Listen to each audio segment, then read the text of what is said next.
Isekai. The boy snapped awake, lungs burning as he gasped for air, his hands clawing at the furs draped over him. His eyes darted around the unfamiliar room, cold stone walls, a wooden bed creaking beneath him, a single candle flickering in the drafty air, casting long shadows across the floor. It was medieval, raw, nothing like the cluttered apartment he'd known. His last memory was vivid, hunched over his laptop, filling out an ASOIAFCYOA form for a fanfiction, smirking at the overpowered choices before exhaustion pulled him under. He'd died, he was certain of it, heart stopping, darkness closing in. Yet here he was, alive, heart hammering in a body that felt too small, too young, in a world that smelled of wood smoke and iron. He sat up, clutching the furs, trying to anchor himself. The door creaked open, and a boy, maybe 12, stepped in, his dark hair tousled beneath a furlined cloak. "Alaric, you ready to go down? Father's already at the table, and you know how he gets when we're late." The name, Alaric, struck like a hammer. Pain lanced through his skull, and he gripped his head, doubling over as memories flooded in, not his own but those of a 10-year-old boy, Alaric Stark, second prince of the Kingdom of the North. Snowball fights in Winterfell's courtyard, Maester Morin's droning lessons, the weight of a Stark's name. The boy before him was Torrhen Stark, his older brother, heir to the North. The pain faded, leaving a decade of this boy's life woven into his own. Torrhen's brows knitted, and he crossed the room in 2 strides. "Alaric, what's wrong? You look like you've seen a white. Are you sick? Should I fetch Maester Morin?" Alaric forced a shaky breath, raising a hand. No, I'm fine, Torrhen. Just a headache, that's all. It's passing. I'll be down in a few minutes, I promise." Torrhen frowned, his gray eyes searching Alaric's face. "You sure? You're pale as snow. Mother'll have my hide if you keel over and I didn't say anything." "I'm sure," Alaric said, managing a weak smile. "Go on, I just need to splash some water on my face. I'll catch up." Torrhen hesitated, then nodded. "All right, but don't dawdle. You know Brandon'll eat all the bacon if you're late." He flashed a grin and slipped out, the door thudding shut behind him. Alone, Alaric slumped back on the bed, his mind racing. He tried to piece together his past life, the one that felt like a half-remembered dream. Orphaned young, no family, a string of dead-end jobs, retail, delivery, whatever paid the rent. Long nights scrolling forums, reading fanfiction, and escaping into worlds like this one. It was the perfect isekai setup, so ordinary it was almost laughable. But now he was here, in Westeros, in the body of a Stark prince, with a chance to rewrite his story. He rose, crossing to a basin of cold water, and splashed his face, the shock grounding him. He dressed in the woolen tunic and breeches laid out, fumbling with the ties, unused to their weight. Then he made his way to the Great Hall, the castle's stone corridors both alien and familiar, thanks to Alaric's memories. The hall was warm, filled with the clatter of plates and the low hum of voices. At the high table sat King Artos Stark, his father, a broad man with a beard like forged iron, his presence commanding. Beside him was Queen Serena Stark, née Flint, her dark hair braided, her eyes kind but piercing. At a lower table sat Brandon Snow, his bastard brother, older than both Alaric and Torrhen, born before Artos wed Serena. His sharp features and quiet demeanor marked him as apart, yet accepted. Alaric approached, bowing slightly. "Good morning, father, mother." "Brandon, Torrhen." Artos looked up from his plate, his gaze steady. "Morning, Alaric. You're late. Slept too long dreaming of hunting, did you?" Serena's lips curved in a gentle smile. "Leave the boy be, Artos. He's growing, he needs his rest.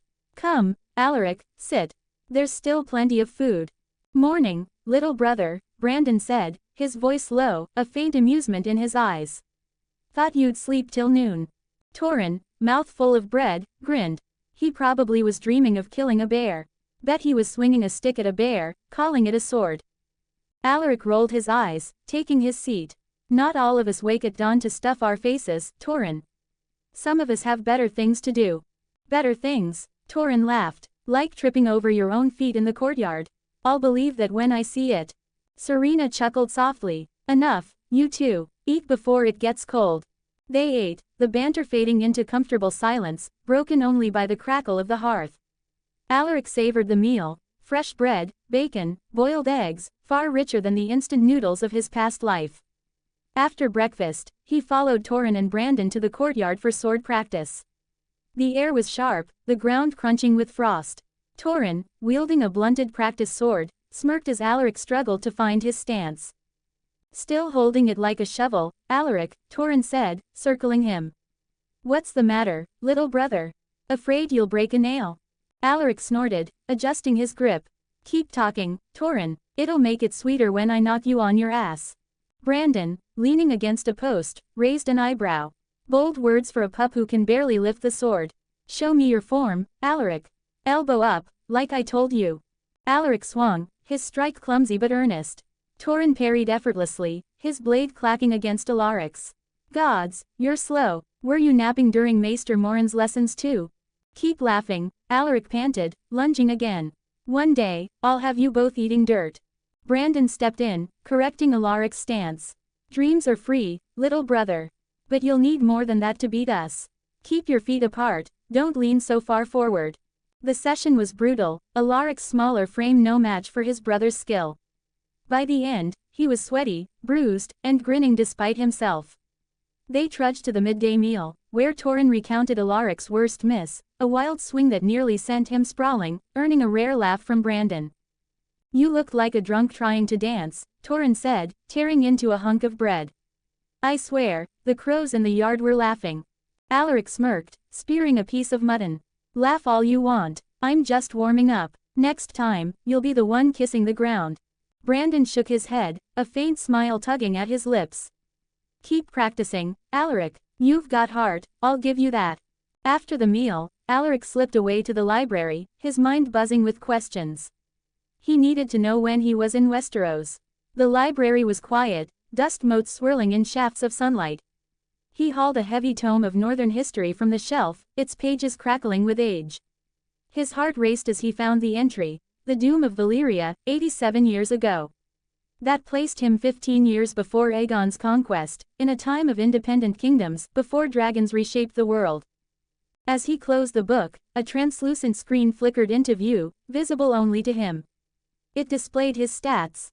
Name asterisk, Alaric Stark. Age asterisk, 10, race asterisk, first men. Bloodline asterisk, Stark, swordsmanship asterisk, basic.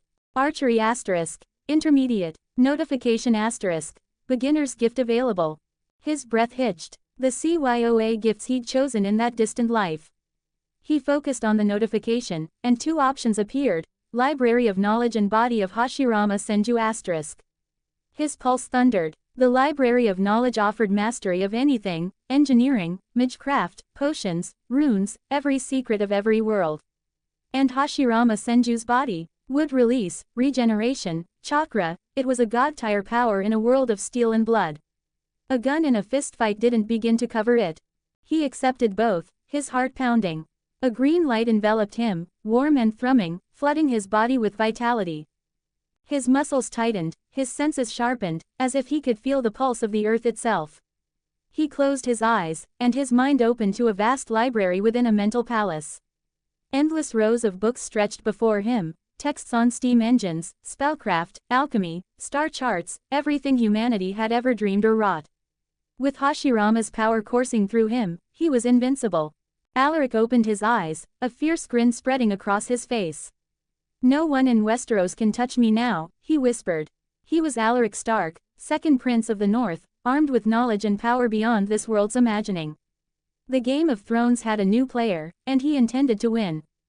11 comments 0 vote. Changes. AN. There are a few changes in the first chapter. The change is I moved the timeline by 10 years, so Aegon conquest starts in 15 years. Third person Pav. 15 BC Winterfell. For a month after receiving his memories and powers, Alaric Stark kept a low profile. He spent his days dazzling Maester Morin with his newfound intelligence, answering questions on history and mathematics with a precision that left the old man stroking his chain in bewilderment. In the courtyard, he honed his swordsmanship, his strikes growing sharper, though he still couldn't best his brothers, Torrhen and Brandon. The Library of Knowledge and Hashirama Senju's vitality pulsed within him, but he held back, biding his time, learning the rhythms of this world. Now, at 11 years old, Alaric stood before his father's solar in Winterfell, his heart steady but his mind racing with plans. He glanced at the guard, a grizzled man in Stark livery. "Please tell my father I'm here to speak with him." The guard nodded, his chainmail clinking as he stepped inside. Moments later, he returned. "His grace grants you to enter, Prince Alaric." Alaric pushed open the heavy oak door and stepped into the solar. King Artos Stark sat behind a broad desk, his iron gray beard catching the light from a narrow window. Parchments and maps lay scattered before him, the weight of ruling the North etched in his face. He looked up, his eyes narrowing slightly. "Alaric, what brings you here?" Alaric met his father's gaze, unflinching. "Father, I've been thinking about the North's strength. We spend most of our gold on food from the Reach and the Riverlands. Every winter, we're at their mercy, dependent on their harvests. I have an idea to grow more food here, in our own lands, to make us stronger, less reliant on Southerners." Artos leaned back, his fingers drumming on the desk. His expression shifted from skepticism to curiosity, noting the fire in his youngest son's eyes. "You're serious, aren't you? Very well, lad, let's hear this idea of yours. What's in that head of yours that you think can change the North's fortunes?" Alaric stepped closer, his voice steady. "It's called the 4-crop rotation method, father. Instead of planting the same crop year after year, or leaving fields fallow, we rotate 4 types, wheat, turnips, barley, and clover, over 4 years. Wheat feeds us, turnips feed livestock through winter, barley's for bread, and clover restores the soil's strength. It's a cycle that keeps the land fertile and yields more food. I came up with this idea." Artos's brows rose, his hand pausing midrum. "An idea, you say? Maester Morin's been singing your praises, saying you're sharper than most lads twice your age. But reading's one thing, Alaric. Farming's another. Are you certain this method will work in our harsh northern soil? Winters here aren't kind, and our growing season's short." Alaric nodded, his confidence bolstered by the vast knowledge at his disposal. "I'm certain, father. But if you're skeptical, let's test it first. Try it on a small plot, say, an acres near Winterfell. Compare the yield to land farmed the old way. If it fails, we lose little. If it succeeds, we could feed more of our people, maybe even sell surplus south. It's a step toward making the North self-sufficient." Artos stroked his beard, his eyes narrowing as he weighed the proposal. After a long silence, he nodded. "There's sense in that, Alaric. A trial costs us little, and if it works, well, it could change things. I'll speak to the stewards and see it done. But tell me, is there more? You've got that look, like you're holding another card." Alaric grinned, reaching into his tunic to produce a folded sheet of parchment. He spread it on the desk, revealing detailed sketches of farming tools, a seed drill, a new plow design, a horse-drawn hoe. "These, father, they're tools to make farming easier, faster. The seed drill plants seeds in neat rows, saving time and seed. The plow cuts deeper, turns soil better. The hoe uproots weeds without backbreaking labor. I'd like you to commission our blacksmith to craft them." Artos leaned forward, tracing a finger over the blueprints. "Gods, boy, where did you learn this? These look like something out of a southern maester's fever dream. What are they, exactly? Explain them to me." Alaric pointed to each sketch, his voice animated. "The seed drill here, it's a box on wheels with tubes that drop seeds into the ground at even depths. No more scattering by hand. The plow's got a curved blade, stronger than our old ones, and it's easier for oxen to pull. The hoe's got a long handle and a sharp edge, so men can weed standing up, not bent over all day. They're simple, father, but they'll save time and grow more crops." Artos sat back, his expression a mix of pride and wariness. "You've thought this through, haven't you? But there's one more thing, I wager. Out with it, Alaric. What else do you want?" Alaric straightened, his voice firm. "I want to learn blacksmithing, father. I want to work with our blacksmith, Martin, to make these tools myself and invent other things. I've got ideas, things that could help the North, but I need to understand metal, how it's shaped, how it holds strength. I can't just draw pictures, I need to know the craft." Artos frowned, his fingers tapping the desk again. "Blacksmithing. You're a prince, Alaric, not a smith's apprentice. Why dirty your hands with hammer and tongs? You've got duties, swordplay, riding, learning to rule. Why this, of all things?" Alaric met his father's eyes, unflinching. "Because I want to build, father. Not just swing a sword or sit in council. I want to make things that strengthen the North, tools, weapons, maybe more. I can't do that if I don't know how metal works. Let me learn from Martin. I'll still train, still study, but this is something I need to do. For the North, and for myself. Artos sighed, rubbing his temple. You're a stubborn one, aren't you? Like your mother, gods help me. Very well, I'll speak to Martin. You'll learn from him, and you'll be there when he forges these tools of yours. But mark me, Alaric, if this distracts you from your duties, I'll have you back in the yard swinging a sword till your arms fall off. Alaric's face lit up. Thank you, father. I won't let you down. He bowed and left the solar, his steps light with triumph. In the courtyard, he found Torrhen and Brandon sparring, their practice swords clacking. Torrhen grinned as Alaric approached, wiping sweat from his brow. Look who's finally out of the library.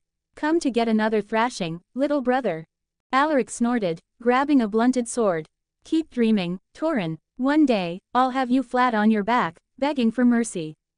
Brandon chuckled, adjusting his stance. Bold words, Alaric. Let's see if you've improved, or if you're still swinging like a drunk shepherd. They sparred, Alaric's movements sharper than a month ago, though Torrhen's skill and Brandon's strength still outmatched him. Not bad, Torrhen teased, parrying a strike. But you're still slow as a cart mule. Slow, Alaric retorted, ducking a swing. I'm just lulling you into a false sense of security. The next day, Alaric sought out Martin in the blacksmith's forge, the air thick with the tang of charcoal and molten iron. Martin, a burly man with soot-straked arms, looked up from his anvil. Prince Alaric, your father says you're to learn the craft. Never thought I'd have a Stark in my forge, but here we are. Ready to sweat, lad? Alaric nodded, rolling up his sleeves. I'm ready, Martin. Show me everything, how to heat the metal, shape it, temper it. I want to learn it all. Martin grunted, handing him a hammer. We'll start simple, nails, then horseshoes. No swords till you've earned it. Let's see if you've got the grit for this. For a year, Alaric apprenticed under Martin, his hands growing calloused, his muscles leaner.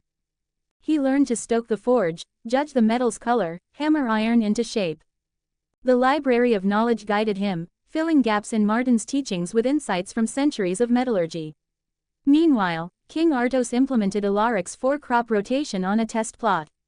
The yield surpassed traditional methods, and by the next planting season, Artos ordered all farmers to adopt the system.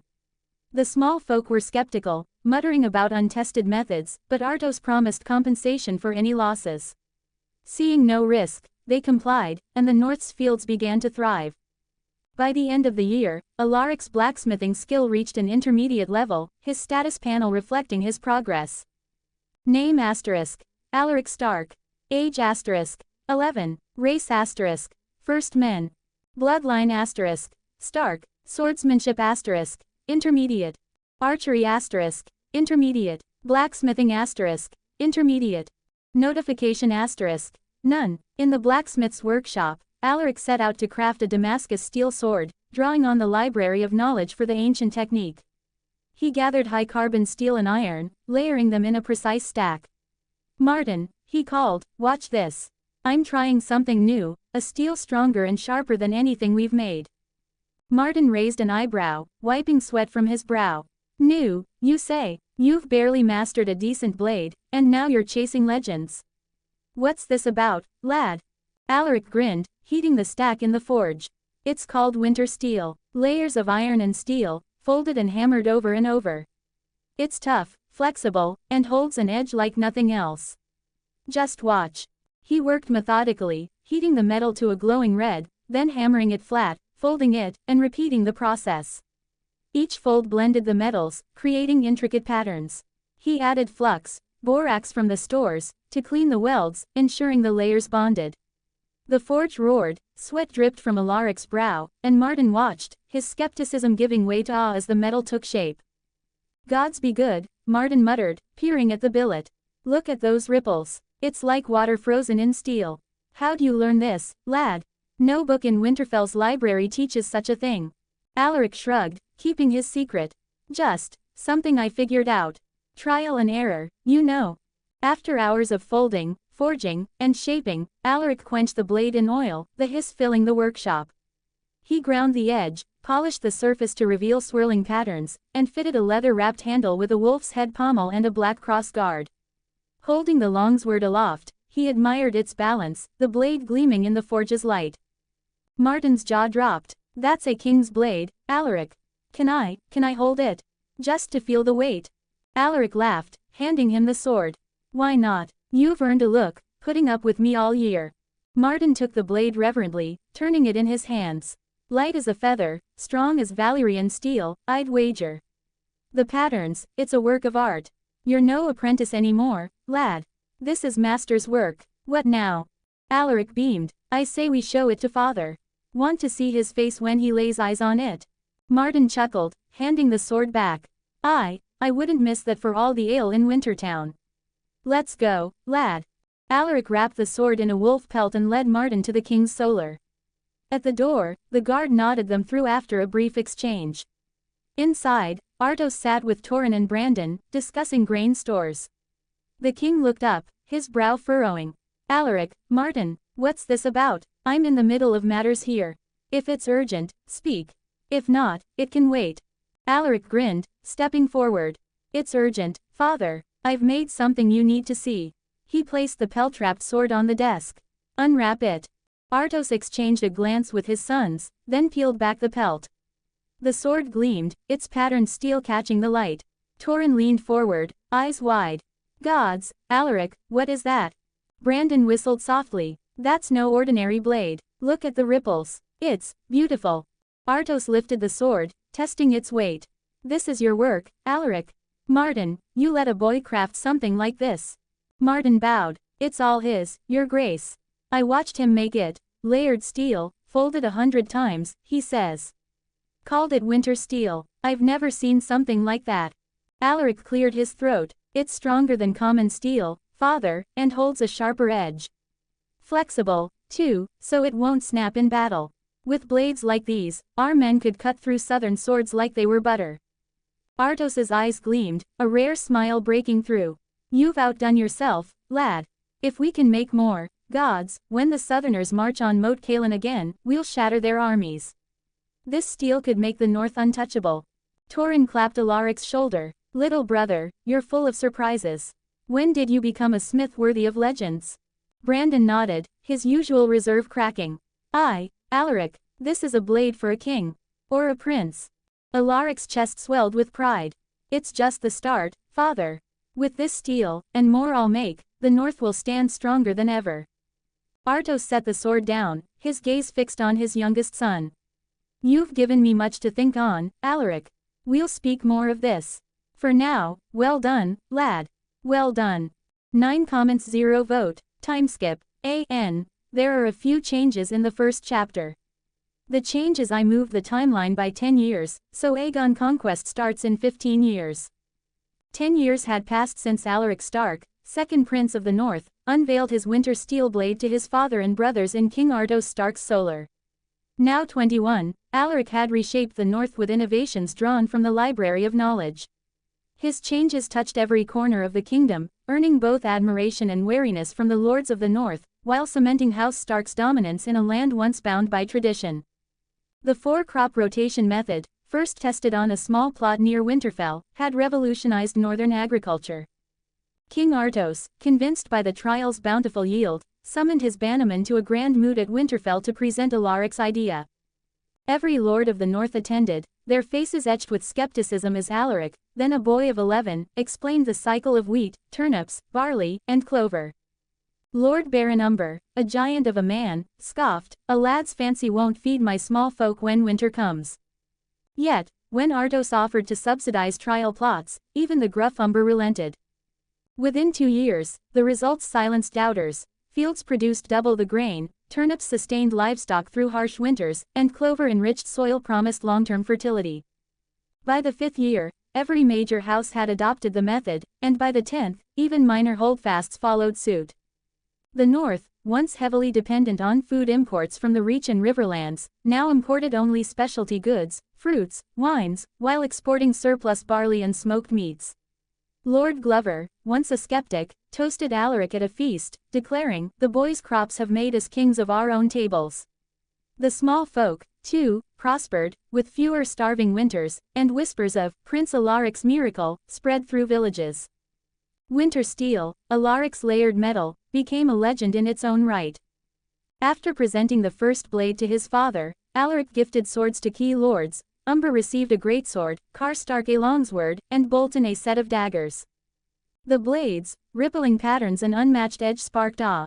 Lord Bolton, ever calculating, tested his dagger on a mail shirt, slicing it clean through, and murmured, "This steel could carve empires." Alaric refused to share the forging process, training only Martin and 3 hand-picked smiths in the art. This secrecy frustrated some. Lord Ricewell hinted at disloyalty, but Artos's firm support quelled dissent. "My son's steel is the North's steel," he declared, and the lords accepted winter steel blades as marks of favor, strengthening their loyalty. By year 10, winter steel armed Winterfell's elite guard and key bannermen, giving the North a military edge unmatched by southern iron. Alaric's other innovations reshaped daily life and commerce. He proposed importing rice from ET for the next marshes, meeting with Lord Mark Reed to plan patties.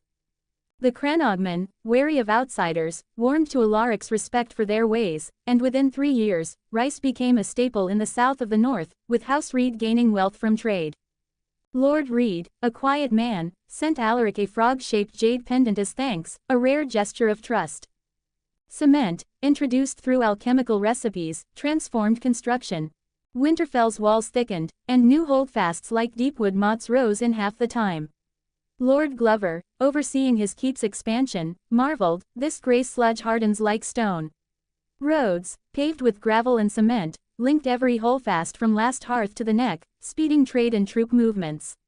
Lord Manderley, whose White Harbour thrived on new trade routes, dubbed Alaric, the roadmaker, at a council, half in jest, half in awe. Alaric introduced windmills and water mills, ensuring every village had at least 5. These towering structures, their blades catching the North's fierce winds and water, ground grain faster than hand mills, boosting flour production. Lord Manderley, visiting a windmill near White Harbour, clapped Alaric's shoulder, saying, "Your windmills turn our winds into wealth." The small folk, initially wary of the spinning giants, soon celebrated their bounty, with villages like Hornwood boasting surplus flour for trade. Maritime advances followed. Alaric designed sleeker longships with reinforced hulls and larger cogs for trade, equipped with compasses for navigation. House Manderley's fleet doubled, and even inland lords like Dustin invested in coastal ventures. At a ship launch, Lord Manderley clapped Alaric's shoulder, saying, "Your compasses make my captains bolder than Ironborn." Hygiene improved with soap and shampoo, distributed through Winterfell's markets.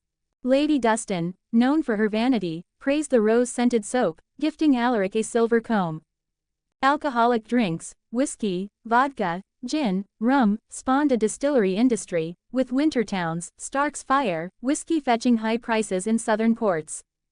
Lord Karstark, a notorious drinker, joked, "Your spirits warm us better than any hearth." For winter travel, Alaric's sledges, drawn by horses or dogs, became indispensable. Lord Umber, testing a sledge in a blizzard, roared, "This beats trudging through snowdrifts."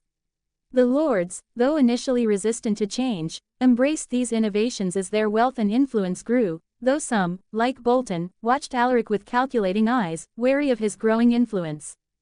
Winterfell itself had transformed. Artos, recognizing Alaric's genius, built him a workshop, a sturdy stone building beside the forge, with shelves of books, alchemical tools, and a small greenhouse for rare herbs. Now, Alaric stood within, his sleeves rolled up, stirring a potion over a low flame. The air was sharp with the scent of crushed nightshade, moonstone powder, and essence of weirwood sap, drawn from the Library of Knowledge's alchemical tomes. His goal was audacious, a potion to triple an animal's size, enhance its strength, and bind its loyalty to his commands. The potion bubbled, turning a vibrant emerald. Alaric decanted it into a vial, checking its clarity against the light. "Perfect," he murmured, wiping sweat from his brow. He stepped outside to a caged wolf, captured in the wolfswood at his request, a lean, grey-furred beast with piercing yellow eyes. Mixing the potion into a slab of raw venison, he slid it through the bars. The wolf sniffed, then tore into the meat, its jaws snapping. Moments later, its eyes drooped, and it curled up, asleep. Alaric crossed his arms, studying the beast. "Hope this works," he muttered. A pack of giant, loyal wolves could guard the north better than any army. He planned to treat more wolves, envisioning a force to rival dragons in the coming conquest. His status panel, unseen by others, reflected his growth. Name asterisk. Alaric Stark. Age asterisk. 21. Race asterisk. First men. Bloodline asterisk. Stark. Swordsmanship asterisk. Sword master. Archery asterisk. Advanced. Blacksmithing asterisk. Advanced alchemy asterisk. Intermediate. Notification asterisk. None. As he turned to brew more potions, the workshop door burst open. A guard stumbled in, panting, his face ashen. Prince Alaric, he gasped, clutching his side. Your father, King Artos. 3 comments 0 vote. Changes in realm. Third person POV. 2 BC Winterfell. The workshop door burst open. A guard, panting, gasped, Prince Alaric. Your father, King Artos, he's dead. You're needed at once. Alaric's vial nearly slipped. He has been expecting that. His health failed him. Years of battle wounds, spear in the side at Redstone, axe to the leg at Frostmoor, took their toll. Alaric set the vial down and ran, heart pounding, to his father's chambers. Inside, Queen Serena wept, her dark hair loose. Torrhen stood grim-faced beside his wife, Mage, a stout woman with kind eyes. Brandon Snow, stoic, leaned against the wall, while Maester Morin checked Artos's still form. Serena saw Alaric and rushed to him, sobbing into his chest. He's gone, my boy, gone. Alaric held her, his throat tight. I'm here, mother. We'll get through this. He was proud of us, of the North. His words felt hollow, but she clung to them, her sobs softening. Torrhen turned to Morin, his voice steady despite his red-rimmed eyes. Maester, send ravens to every lord in the north, Umber, Bolton, Karstark, all of them. Tell them King Artos Stark is dead, and they're to come to Winterfell to pay respects and swear fealty to their new king. See it done by dawn. Morin bowed. At once, my lord. The next day, Artos was laid to rest in Winterfell's crypts, his stone likeness carved with a winter steel sword across his chest, joining the Stark ancestors. Alaric stood silently, the torchlight flickering on his father's stern face, now eternal. Serena whispered, he rests with the old kings now.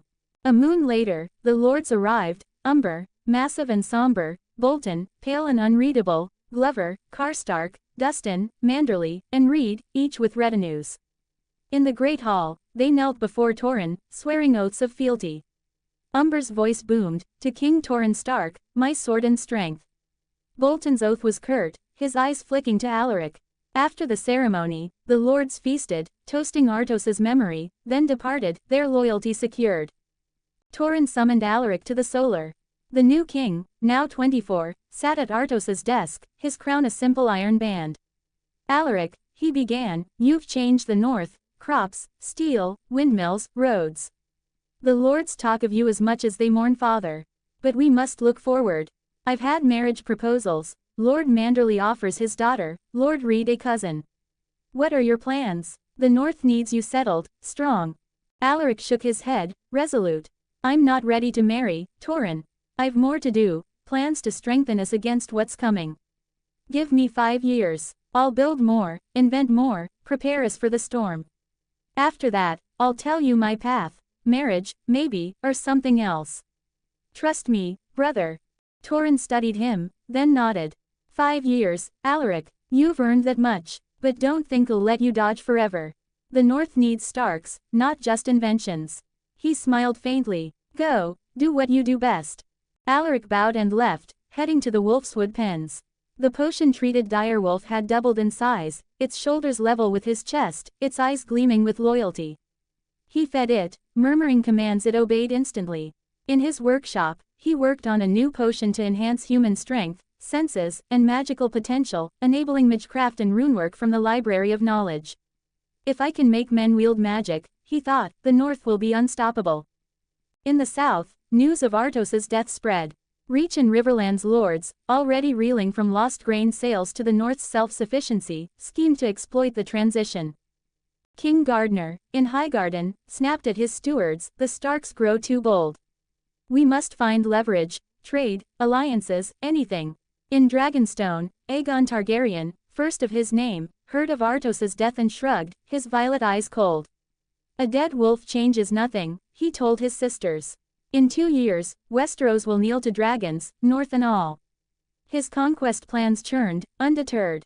Alaric, unaware of southern plots, focused on his wolves and potions. With Torrhen as king and Aegon's shadow looming, the north needed every advantage. Alaric Stark, armed with knowledge and power beyond this world, would ensure it stood unbreakable. A moon after King Artos Stark's burial, Alaric Stark stood in his workshop, the air thick with the scent of crushed herbs and alchemical fumes. His latest triumph was a potion to enhance human strength, senses, and magical potential, enabling magecraft and runework from the Library of Knowledge. After perfecting it, Alaric summoned his brothers, King Torrhen Stark and Brandon Snow, to his workshop to reveal his breakthrough. Torrhen, crowned a moon ago, stood with his arms crossed, his iron circlet glinting. Brandon, ever stoic, leaned against a workbench. Alaric held up a vial of shimmering sapphire liquid. Brothers, I've done it. This potion enhances the body and mind, strength, senses, and the ability to wield magic, and I've already taken it. Torrhen raised an eyebrow, skeptical. Magic, Alaric, you're telling me you've brewed something out of a bard's tale. I've seen your crops and steel, but this sounds like madness. Brandon snorted, his eyes narrowing. Crops are one thing, but magic. You're not some Valyrian sorcerer. What's this potion supposed to do, make us fly like dragons? Alaric grinned, undeterred. I'll show you. I drank it a week ago. My vision's sharper, I can see a sparrow's feathers from 100 yards, like time itself slows down.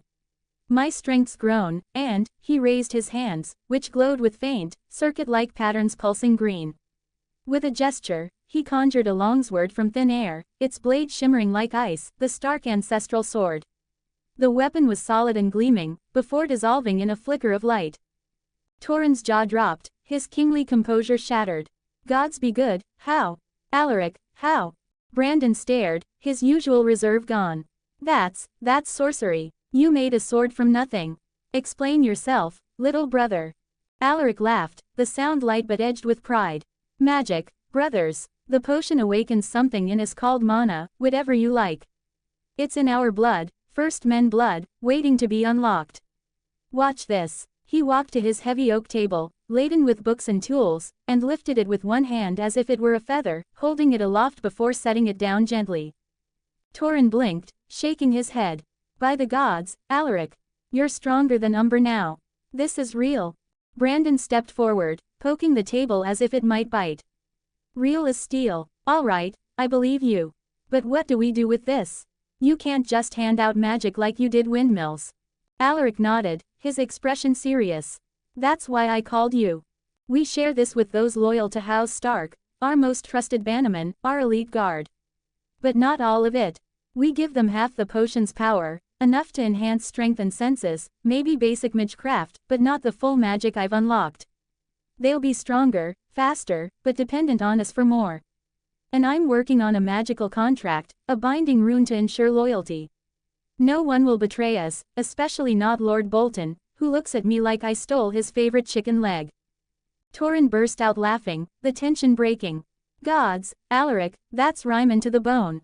He's probably plotting to flay your secrets out of you. Brandon chuckled, shaking his head. Bolton's got that look. But giving magic to the lords? That's a risk, Alaric.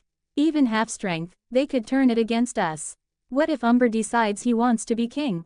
Alaric's eyes gleamed. That's where the contract comes in. It'll bind them, heart and soul, to House Stark. They'll wield magic at our command, not their own ambition. Bolton won't dare cross us when his power comes from our hands. We'll make the North unassailable, ready for whatever comes. Torrhen stroked his beard, nodding slowly. Clever, brother. I like it. But the contract comes first. No magic to the lords until it's ready. Agreed. Brandon nodded. Agreed. I don't trust Bolton further than I can throw him, and I'd rather not test that yet. Alaric clapped his hands. Done. Now, would you two like to try the potion? See what it's like to be more than human? Torrhen hesitated, glancing at Brandon. Any drawbacks? I'm king now, Alaric. If this turns me into a toad, the North will have words. Alaric smirked. It'll hurt a bit when you take it, muscles and nerves rewiring themselves. After that, no drawbacks. Just power. Brandon stepped forward, His jaw set. I'll try it first. You're king, Torrhen. If something goes wrong, the North can't lose you. I'm just the bastard brother. No one'll riot if I sprout horns. Torrhen sighed but nodded. Fine, Brandon. But if you die, I'm blaming Alaric. Alaric handed Brandon a vial, the sapphire liquid glinting. Brandon downed it in one gulp, grimacing at the bitter taste. Tastes like old boots. I don't feel anything. Alaric pointed to the floor. Lie down. It'll hit soon. Brandon raised an eyebrow but complied, stretching out on the stone. For a moment, nothing happened. Then his body twitched, a light shudder. This isn't so bad, he said, voice steady. You said it hurts a little. Alaric's grin turned sinister. Did I say little? My mistake. Wait for it. Brandon's eyes narrowed. What do you mean, wait?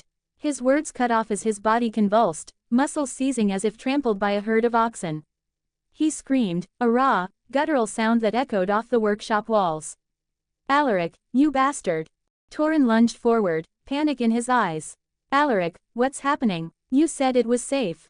Fix this, now. Alaric raised his hands, feigning innocence. I thought I said it hurts like you're being flayed alive. My bad. He'll be fine, Torrhen, I swear. You're joking now, Torrhen snapped, grabbing Alaric's collar. If he dies, I'll have your head, brother or not. Brandon's screams faded, his convulsions easing. He lay still, breathing heavily, then opened his eyes. Alaric knelt beside him, grinning. Welcome back, brother. That was for all those times you thrashed me in the yard. Brandon's eyes blazed. You little shit. He lunged, but Alaric dodged, his enhanced speed a blur.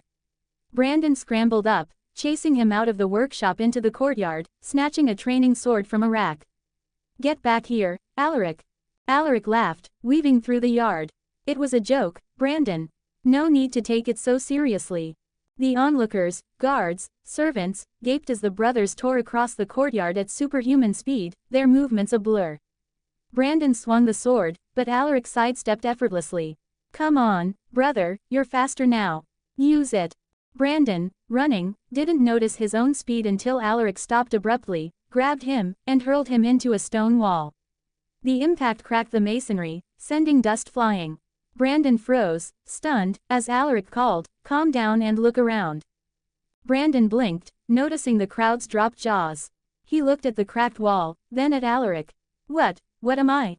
Alaric pointed to a massive log, one that took 6 men to lift. Try lifting that.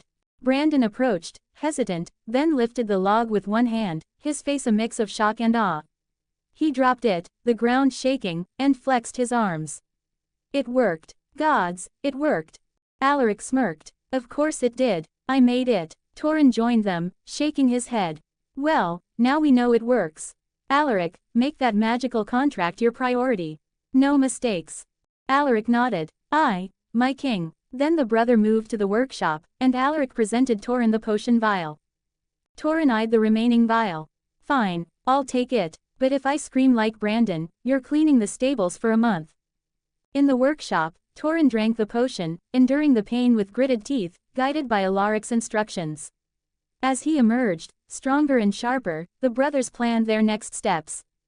8 comments 0 vote. Magic lessons. The morning sun filtered through the narrow windows of Alaric Stark's workshop, casting long shadows across the stone floor cluttered with alchemical vials, books, and blacksmithing tools. Alaric, now 23 and second Prince of the North, stood before his brothers, King Torrhen Stark and Brandon Snow, their faces focused. Having awakened their magic circuits with Alaric's enhancement potion a day prior, the brothers were eager to harness their new powers. Alaric, his sleeves rolled up, gestured to a wooden table. Let's start with basic reinforcement magecraft. It strengthens your body or an object by channeling magic through your circuits. Focus on your energy, feel it like a river in your veins, then push it into, say, your arm. Torrhen, his iron crown set aside, frowned. A river. Alaric, you sound like a mummer. How do we know it's working? Brandon, rubbing his calloused hands, nodded. I, little brother, I feel stronger since the potion, but this magic talk's still strange. Show us first. Alaric grinned, his own circuits faintly glowing green under his skin. He picked up a quill, delicate and fragile. Watch. Closing his eyes, he channeled magic into the quill, his hand steady. He pressed the quill against a steel plate, and instead of snapping, it pierced the metal with a sharp crack asterisk. Reinforcement makes the weak strong. Now, try it. Start with your hands, make them tougher. Torrhen and Brandon exchanged skeptical glances but sat cross-legged, closing their eyes. Alaric coached them, breathe deep. Find the energy, push it slowly. The workshop fell silent, save for the crackle of the forge. After an hour of muttering and false starts, Torrhen growled, "This is harder than swinging a greatsword." Brandon, more patient, managed a faint glow in his palm, but it flickered out. Alaric clapped. "That's a start, Brandon. Keep at it. I've got experiments to run, practice till noon." He moved to his workbench, mixing potions for his new project, while Torrhen and Brandon persisted, their grumbles echoing. 2 days later, their efforts bore fruit. Torrhen, gripping a wooden sparring sword, channeled magic until it glowed faintly, then struck a training dummy, splintering it. "Gods, it worked!" he exclaimed. Brandon, reinforcing his fist, punched a stone block, cracking it without bruising his knuckles. "Not bad," he said, grinning. On the third day, Alaric inspected their progress, nodding. "Good. Now, let's try projection magecraft, creating objects from magic. It's trickier but powerful." He picked up a plain longsword, its steel unremarkable. You analyze an object's structure, then recreate it with magic. Start simple. He closed his eyes, circuits glowing, and projected a replica of the sword, its blade shimmering like glass. With practice, you could project something like ice, our ancestral blade, but that's advanced. Try with this sword first. Torrhen scratched his beard. Create a sword from nothing. Brandon hefted the longsword, studying it. I'll try, but if I make a spoon instead, you're eating with it. Alaric laughed. Deal. Focus on the sword's weight, shape, edge. Picture it in your mind. He left them to practice, returning to his alchemical notes. A week later, Torrhen and Brandon mastered basic projection. Torrhen conjured a flickering sword, crude but solid, lasting seconds before fading. Brandon's was sharper, holding form longer. "It's like forging with my mind," he said, odd. Alaric beamed. "You're getting it. Keep practicing." He then shared his breakthrough. "Good news, brothers. The magical contract is done. It binds loyalty to House Stark, soul deep. No betrayal, no loopholes." Torrhen's eyes lit up. "Perfect. I propose we form an elite guard, Winter Wolves, we'll call them. Use the potion and contracts to make them unmatched. Brandon, you agree?" Brandon nodded. "Aye. 100 loyal, enhanced men could hold Moat Cailin against thousands. But we pick carefully." Alaric leaned forward. "How many contracts should I prepare?" Torrhen considered. 100, for now. "How long?" 3 days, Alaric said. "I'll need to infuse each with runes." Torrhen clapped his shoulder. "Take your time, brother. No rush. This must be perfect." Alaric nodded, setting to work on the contracts, parchments inscribed with glowing runes, binding loyalty through magic. 3 days later, he handed them to Torrhen, who turned to Brandon. "Pick the men, Brandon. Loyal, skilled, no weak links. Prepare them for the potion trial." Brandon saluted. "I'll have the Winter Wolves ready, my king."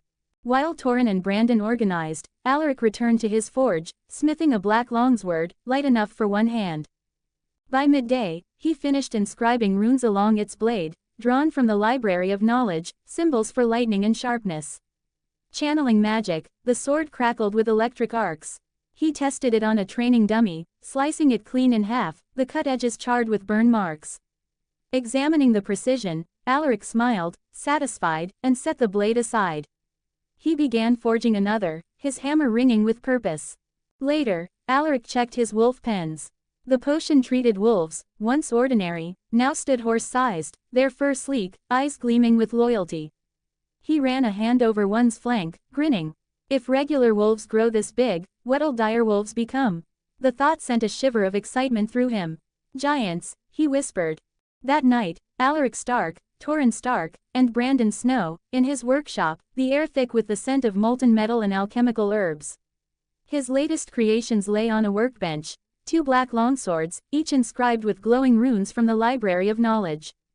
Alaric lifted the first sword, its lightning runes crackling. "This one channels lightning. Strike with it, and it burns as it cuts." He handed it to Torrhen, then picked up the second. "This has healing runes. It mends its wielder's wounds in battle, drawing on their magic circuits. Torrhen's eyes widened, his iron crown glinting in the firelight. Gods, Alaric, you forged these today. Lightning and healing. This is beyond Valyrian steel. Brandon, gripping the healing sword, ran a finger along its edge, awestruck. A sword that heals. A moon ago, I'd have called you a madman. Now, show us. Alaric led them to Winterfell's courtyard, lit by torches and dusted with frost. Alaric set up a straw dummy reinforced with iron bands. Torrhen, try the lightning sword.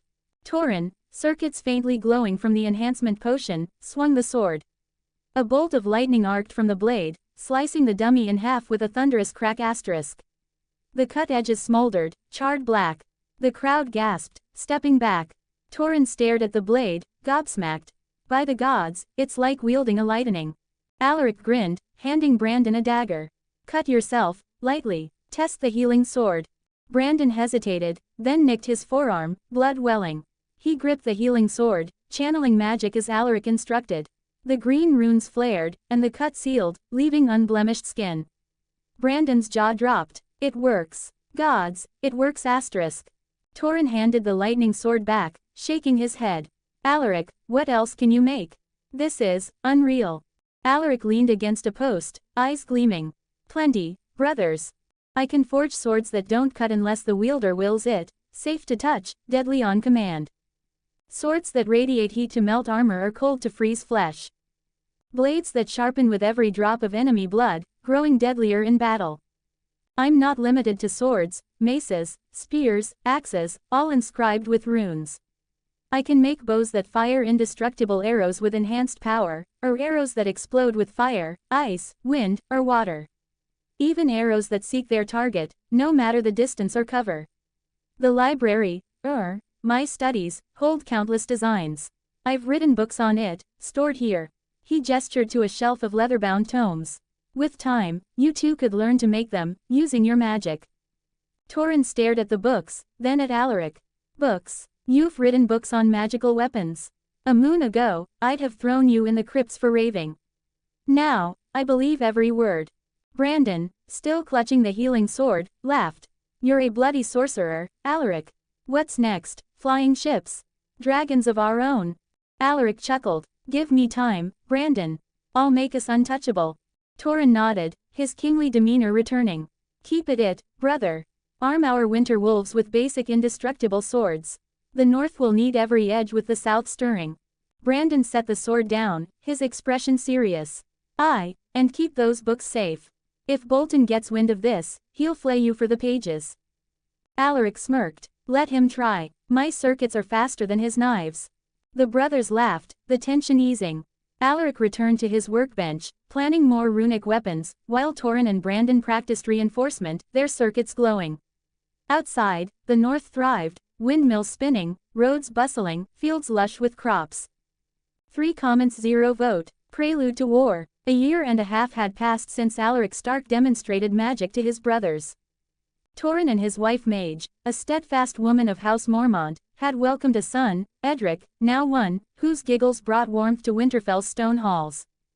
The North had flourished under Alaric's innovations, its trade with Essos booming like never before. Soap, shampoo, glass, paper, whiskey, vodka, gin, rum, furs, and timber-filled merchant ships bound for Bravos, Pentos, Lee, and even distant Volantis. Bravo Sea traders, marveling at the clarity of northern glass and the crispness of Alaric's paper, dubbed the North, the new Valyria of trade, while Stark's fire, whiskey fetched gold wolves in SOC markets. Lord Wyman Manderley, overseeing White Harbor's bustling port, boasted at a feast, Prince Alaric's goods outshine Dornish wines and Tyroshi dyes combined. The small folk, enriched by new markets, sang of their roadmaker, while lords like Umber, Karstark, and Glover grew wealthier, their coffers swollen with trade gold. Lord Ryman Bolton, however, watched Alaric with his pale, unreadable eyes, his silence louder than Umber's roars. Alaric's crafting had reached new heights. For Torrhen, he forged Stormdancer *, a longsword inscribed with lightning and healing runes, its blade crackling with electric arcs and mending its wielder's wounds in battle. Torrhen, testing it in the courtyard, cleaved an iron-bound dummy with a thunderclap, then healed a sparring cut on his arm, grinning as he named the blade. For Brandon, Alaric crafted frostbite, etched with ice runes and runes that sharpened the edge with every drop of enemy blood, freezing foes and growing deadlier with each kill. Brandon, slicing a boar in half, its blood frosting the blade, laughed, "This'll make Boltons weep for their flaying knives." Alaric gifted both brothers bows runed for indestructibility and enhanced arrow power, their shots piercing steel plates at 100 yards with ease. He taught Martin, his trusted blacksmith, to inscribe indestructibility runes, arming the Winter Wolves, House Stark's elite guard, bound by magical contracts, with unbreakable blades. Alaric took 3 apprentices, young, eager smiths named Jory, Hal, and Tommen, under his wing, guiding them in runecraft within his workshop, a stone haven built by Artos. He also invented magic lamps, runed orbs that glowed without flame, now illuminating Winterfell's halls, courtyards, and even the crypts, casting a soft, otherworldly light that awed residents of the castle. Torrhen and Brandon, their magic circuits awakened by Alaric's enhancement potion, had grown proficient in magecraft. They mastered reinforcement, strengthening their bodies and weapons, and projection, conjuring blades with enchantments of fire, ice, or lightning. Torrhen projected a spear that burned red-hot, hurling it through a training dummy, while Brandon crafted a dagger that froze its target solid. Their skill, paired with Alaric's runic weapons, made the Stark brothers a force unmatched in the north. That night, the 3 gathered in Alaric's workshop, the air thick with the tang of molten metal and alchemical herbs.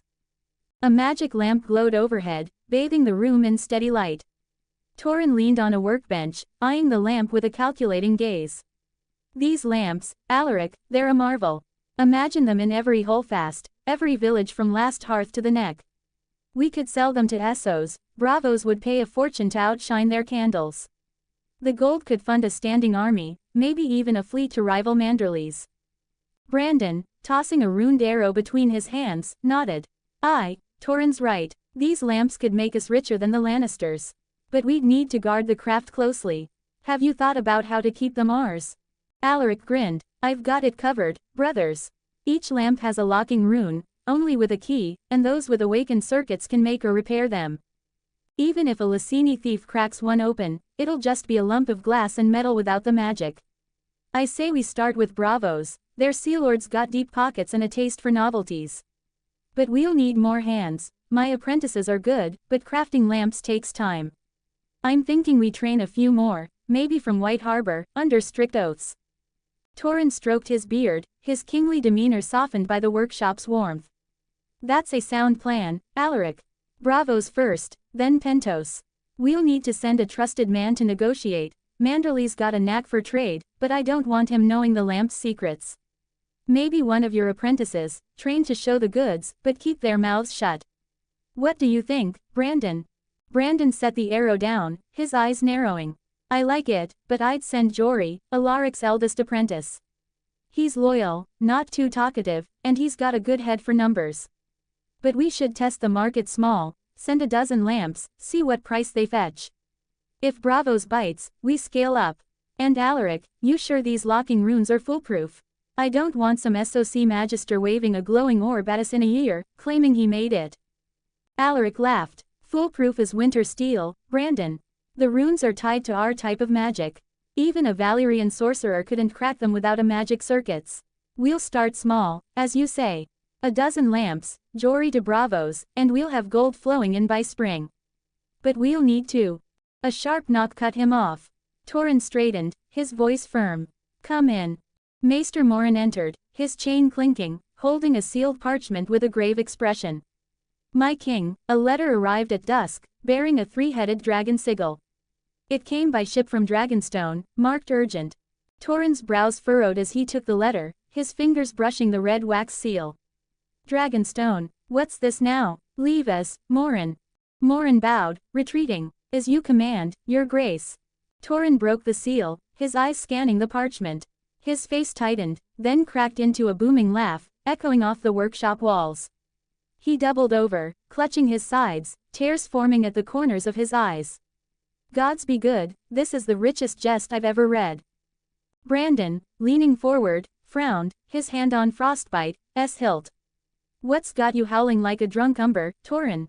Share the joke, or I'll think you've gone mad. What's in that letter?" Alaric stayed silent, his gaze fixed on the floor, a faint smile tugging at his lips. He knew the sigil, House Targaryen, and suspected the letter's contents, Aegon's declaration of conquest. He kept quiet, letting his brothers unravel it. Torrhen, still chuckling, handed the letter to Brandon. "Read it, brother. You'll see why I'm laughing. This dragonlord's got balls bigger than his beasts." Brandon snatched the parchment, his eyes narrowing as he read aloud, his voice rising with disbelief. "To all the so-called kings of Westeros, hear my word. I, Aegon Targaryen, Lord of Dragonstone, declare that I will be the sole king of Westeros. Bend the knee to me, or burn under my dragon fire. My will is iron, my claim is fire, and my dragons are death." He paused, then burst into laughter, slapping the letter against his thigh. The audacity of this man, proclaiming he'll rule all Westeros. He thinks he can cow us with a few lizards. Mad as a bag of cats. Torrhen wiped his eyes, his laughter subsiding into a grin. "Right you are, Brandon. Aegon Targaryen, a Valyrian exile, thinks he can sweep 7 kingdoms with a letter. He's madder than old King Harren, building that cursed castle. Dragons or no, he's got no idea what the North's made of, our winter wolves, our steel, our magic. He'll choke on his own fire." Alaric shook his head, his voice calm but edged with gravity. "Madness and genius are 2 sides of the same coin, brothers. If Aegon succeeds, he'll be called Aegon the Conqueror, a name to echo through centuries. If he fails, he's a fool, burned by his own ambition. But don't underestimate him. His dragon, Balerion, the Black Dread, is 400 feet long, its fire hot enough to melt stone. His sisters, Visenya and Rhaenys, ride Vagar and Merryx's, each a terror in its own right. Together, they can burn armies of tens of thousands to ash in hours.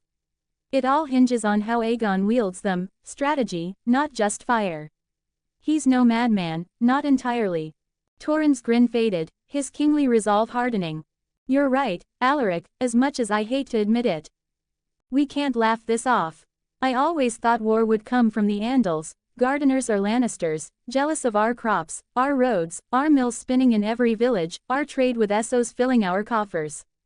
I didn't expect a dragonlord from across the sea. This changes everything. I'll send the winter wolves to Moat Cailin to fortify it. Those cement walls you built, Alaric, will hold against anything short of dragon fire. I'll also send a raven to Lord Howland Reed, warning him to ready the neck for war. The Cranogmen can harry any army that dares march north." Brandon nodded, his hand tightening on frostbite asterisk. "I'll lead the winter wolves myself, Torrhen. Moat Cailin's a choke point. Reed's archers and your magic, Alaric, will turn the neck into a graveyard. But we'll need more than steel and stone. What else can you do?" Torrhen turned to Alaric, his grey eyes piercing. "Aye, Alaric, can you make weapons to kill dragons? Something to pierce their scales, ground them, or snuff their fire? We've got Stormdancer and Frostbite, but dragons are another beast. What's in that head of yours?" Alaric's smile was sharp, his mind already racing through the library of knowledge's runic arsenal. "I've got plans, brothers. Don't worry about the dragons, I will take care of it." Torrhen clapped Alaric's shoulder, his grip firm. "That's my brother. Work your magic, Alaric, literal and otherwise. I'll send ravens to our lords tonight, Umber, Karstark, Glover, Bolton, Dustin, Manderley, Reed, all of them. They'll know of this Aegon Targaryen and his dragon threats. They swore fealty to me, and I'll call their banners if it comes to it. The North will stand united." Brandon stood, buckling Frostbite to his belt. "I'll muster the winter wolves at dawn and ride for Moat Cailin. I'll drill them hard. We'll be ready for a siege, whether it's men or dragons. Alaric, keep those apprentices forging, we'll need every blade you can make. And Torrhen, keep Bolton on a leash, I don't trust his oath as far as I can throw him." Torrhen nodded, his face grim. "Bolton's loyal for now, but I'll watch him. Go, Brandon, and make Moat Cailin a fortress. Alaric, you know what to do. We'll meet again when the ravens return." The brothers parted, each to their tasks. Alaric returned to his forge, hammering a new blade, its black surface glowing with nascent fire runes. His wolves, now horse-sized and fiercely loyal, prowled their pens, their eyes glinting in the lamplight. 8 comments 0 vote. Conquest. You can skip it if you know the story. As Aegon Targaryen's conquest swept Westeros, the North prepared. Aegon, crowned with a ruby-studded circlet, landed at the mouth of the Blackwater Rush, a muddy delta in disputed lands between the Riverlands and Stormlands. His choice was cunning. Neither King Harrenhal nor King Argilac Durrandon could claim the territory, sowing hesitation. Aegon raised a crude wooden fort, the Aegon Fort, where 3 centuries later King's Landing would stand. He unfurled a banner, a red 3-headed dragon breathing fire on a black field, and declared himself king of all Westeros, demanding fealty from the 7 kingdoms. His sisters, Visenya and Rhaenys, stood beside him, their dragons Vhagar and Meryxes ready, while Balerion, the Black Dread, loomed like a mountain of scales and flame. War in the Riverlands. Aegon struck first at Harrenhal, the Ironborn's colossal fortress, built by King Harren the Black to defy all foes. House Tully, chafing under Ironborn rule, sparked a popular uprising, their banners, red and blue fish, rallying small folk and knights.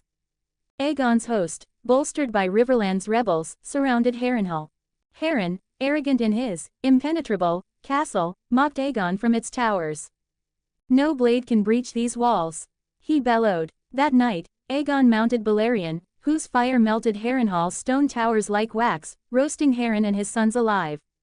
The castle, a smoldering ruin, became a warning. Aegon named House Tully Lords Paramount of the Trident, and the Ironborn, cowed, elected House Greyjoy of Pike as their rulers, who swore fealty to Aegon. Lord Edmund Tully, kneeling, said, "The Riverlands are yours, King Aegon, thanks to your fire and our swords."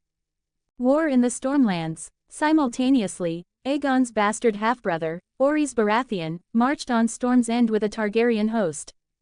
King Argilac Durrandon, called the Arrogant, refused to cower in his castle. "I'll not die like Harren, burned in my own hall," he roared, leading his Stormlanders to open battle. In a rain-soaked field, the last storm, Orys's disciplined ranks outmaneuvered Argilac's reckless charge. Orys slew Argilac in single combat, his axe cleaving the king's chest. Storm's End fell, and Argilac's daughter, Argilla, barricaded herself, declaring herself Storm Queen. Her garrison betrayed her, delivering her to Orys in chains. Orys, honorable, freed her and took her to wife, claiming Storm's End, the Durrandon sigil, a crowned black stag, and their words, "Ours is the fury." Aegon named him Lord of Storm's End, founding House Baratheon. Orys, raising a cup at his wedding, said, "For Aegon, I've won a kingdom and a bride." War in the West. In the Reach, King Mern the Ninth Gardener allied with King Loren Lannister, their combined host of 55,000, knights, archers, and levies, marching to crush Aegon. They met on a grassy plain, later called the Field of Fire.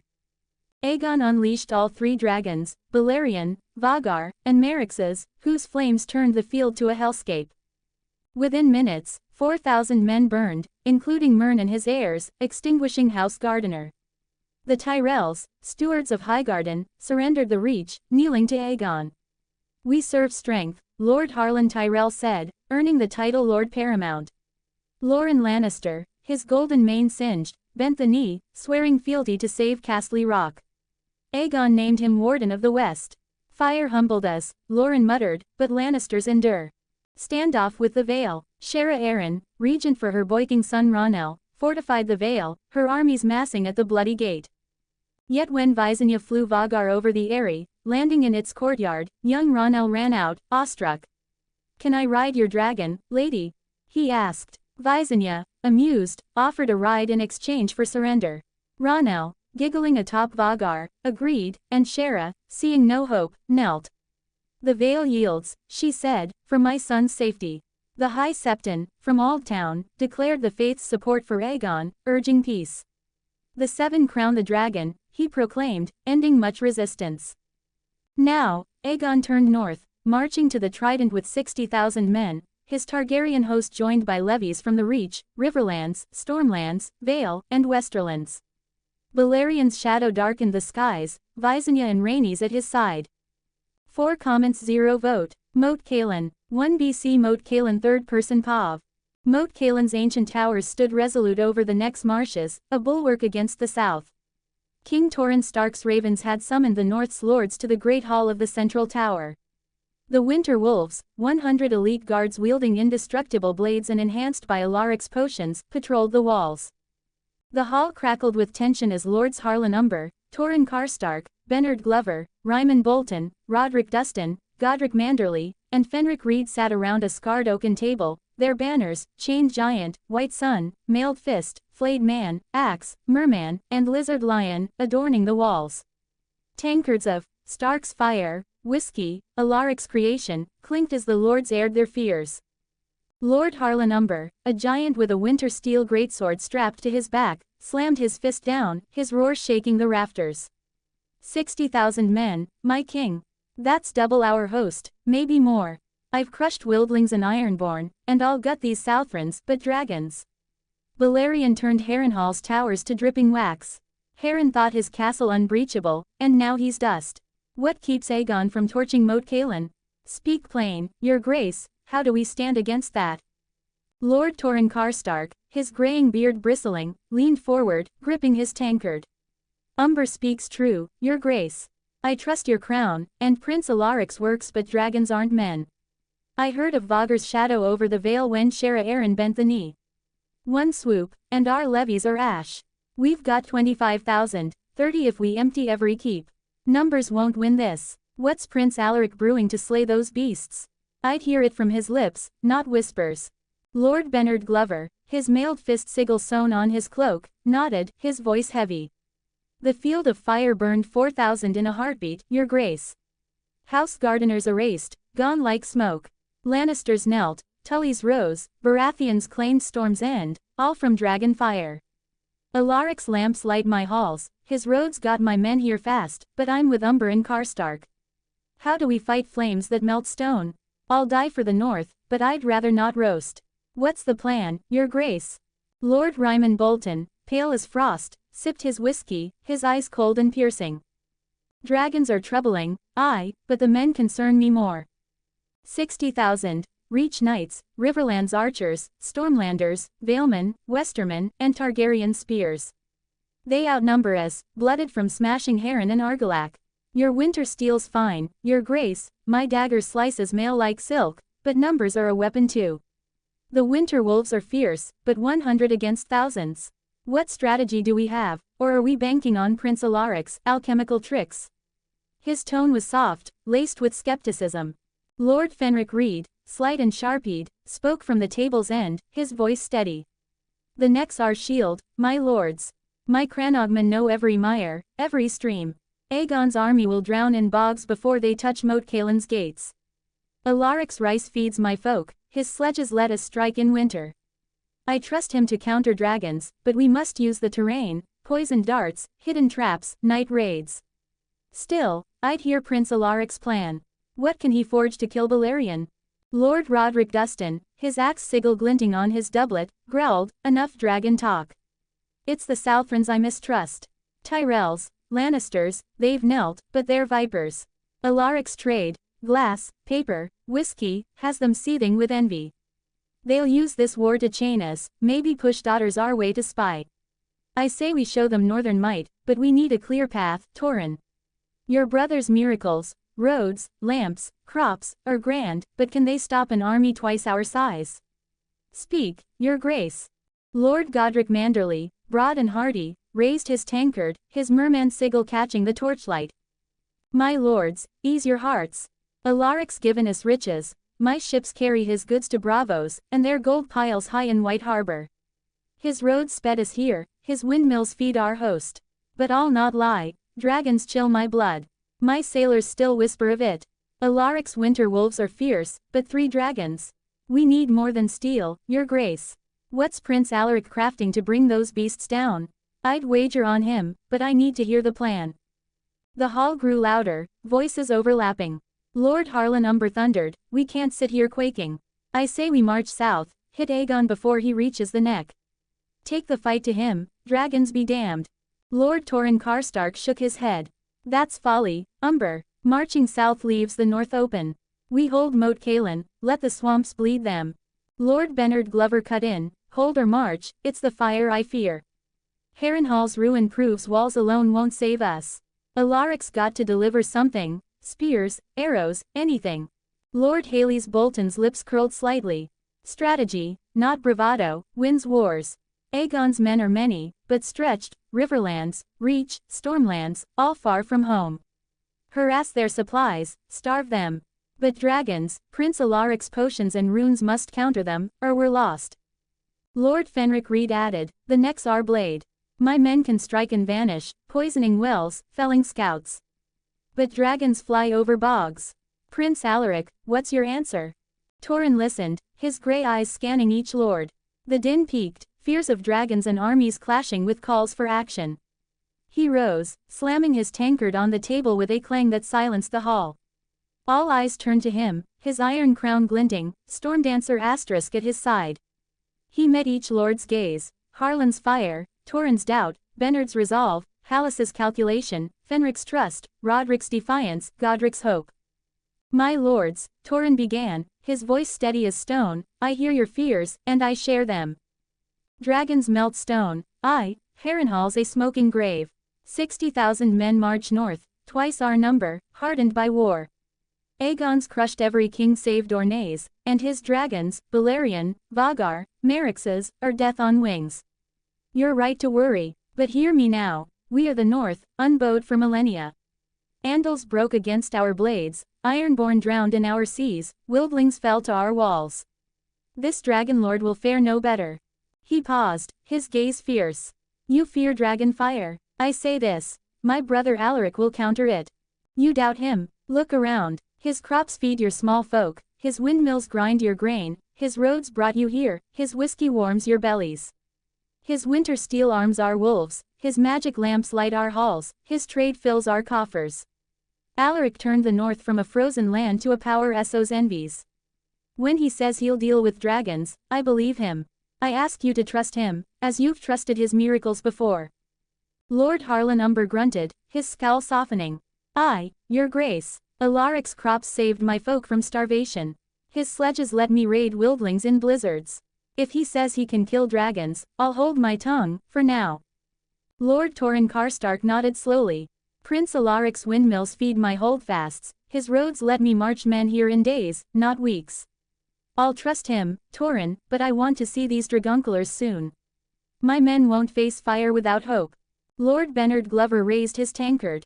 Alaric's lamps light Deepwood Moat, his cement strengthened my walls. If he's got a plan for dragons, I'm with him. Let's hear it, your grace, when do we see these weapons?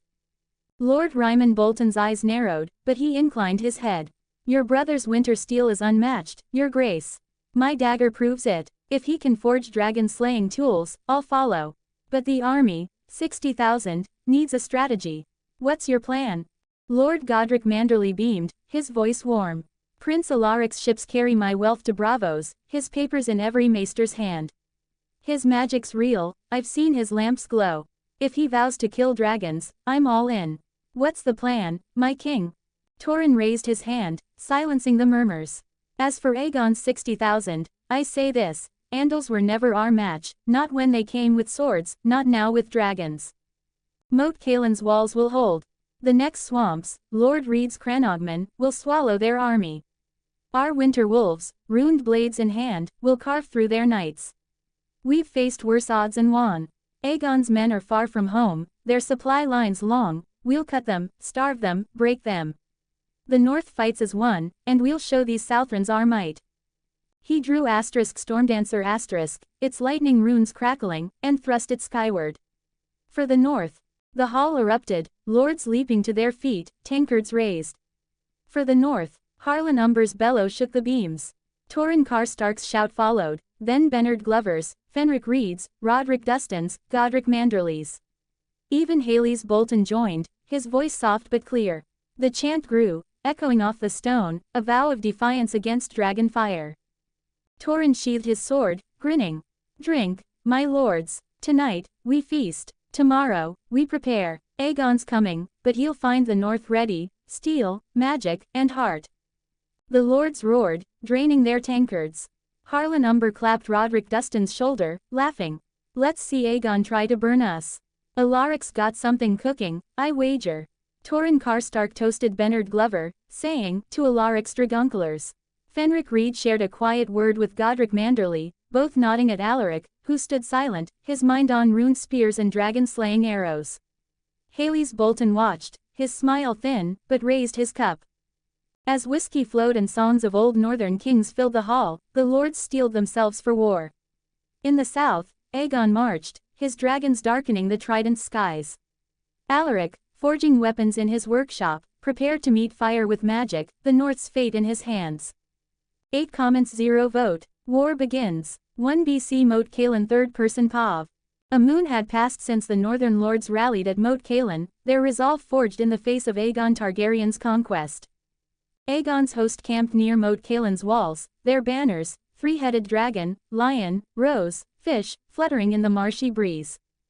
Aegon requested a parley, and both sides met in the open field, a tense tableau of power. Aegon, crowned with rubies, sat astride a black destrier, flanked by Visenya, her braid tight and Valyrian steel sword dark sister at her side, and Rhaenys, her silver hair flowing, a whip coiled at her hip. Behind them rode Lord Loren Lannister, his golden armor gleaming, Lord Garland Tyrell, green cloak billowing, and Lord Osric Tully, his fish sigil glinting. On the Stark side, Torrhen, Alaric, and Brandon rode massive, horse-sized wolves, their fur bristling, eyes glowing with loyalty. Lords Harlan Umber, Torrhen Stark, and Haley's Bolton accompanied them, their winter steel weapons ready. The Southron lords, eyes widened at the wolves, their composure cracking. Loren Lannister's horse reared, snorting, and he cursed under his breath, yanking the reins. Gods, what manner of beasts are those? Garland Tyrell's hand twitched toward his sword, his face paling. Wolves the size of stallions. This is sorcery. Osric Tully steadied his mount, whispering, the North's full of tricks, but this is unnatural. Aegon's gaze narrowed, but he controlled his steed with a flick of his wrist, his violet eyes unreadable. Visenya's lips curled slightly, intrigued, while Rhaenys tilted her head, murmuring, fascinating, they ride wolves like we ride dragons. Aegon raised a hand, his voice clear and commanding. King Torrhen Stark, I greet you as a fellow king of Westeros. You've heard my terms. Will you bend the knee and join my realm, or choose the path of Heron and Gardener? Torrhen, atop his wolf, its claws digging into the earth, met Aegon's gaze. King Aegon, I return your greeting, but not your crown. The North bows to no Southron. We stand as we always have, unbroken. Aegon's jaw tightened. You know of Harrenhal, Stark. Its towers melted, its king roasted. Argilac fell, Mern burned, Loren knelt. Do you think Moat Cailin's walls will fare better against Balerian's fire? Torrhen's eyes blazed. I know of Harrenhal, Targaryen, but you should know this, the North is not the South. Our stone is cold, our hearts colder. We will not bend, nor burn. Aegon leaned forward, his voice low and deadly. Then you choose death. Tomorrow, my dragons will reduce your fortress to ash, and your men will feed the crows. Torrhen bared his teeth, his wolf growling. Try it, Dragonlord. We'll meet you on the field, and you'll find the North bites harder than your lizards. Aegon straightened, his eyes cold. So be it, we will meet at dawn, Stark. Prepare to meet your gods. He wheeled his horse, his retinue following, their banners snapping as they rode back. The next morning, battle loomed. Aegon's 60,000, Reach Knights, Riverlands archers, Stormlanders, Valemen, Westermen, and Targaryen spears, arrayed before Moat Cailin, their armor glinting in the dawn mist. Balerion, Vhagar, and Merryx's took wing, their roars shaking the earth, Aegon, Visenya, and Rhaenys astride them, ready to unleash fire. The allied army readied catapults and archers to cut down any northerners fleeing the blaze. Inside Moat Cailin, 25,000 northerners braced themselves. Some trembled, clutching rune spears, whispering prayers to the old gods. Heart Tree, guard us, others rallied their comrades, shouting, for the North. We'll not burn. Veterans gripped Alaric's seeking arrows, their resolve firm. On the walls, Torrhen, Brandon, and the lords watched, their breath fogging in the chill. Lord Harlan Umber, gripping his greatsword, muttered, What's Alaric doing out there, alone at the gates? Has he lost his wits? Dragon fire's coming. Lord Torrhen Stark, peering through the mist, growled, He's got a plan, Umber, but what?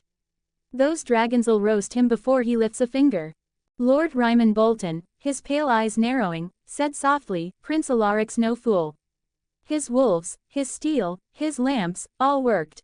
But this, he'd better have something grand, or we're all ash. Lord Bernard Glover, mailed fist clenched, added, he promised Dragoncolors. Where are they? I trust him, but gods, he's cutting it close. Lord Fenric Reed, calm, said, patience, my lords.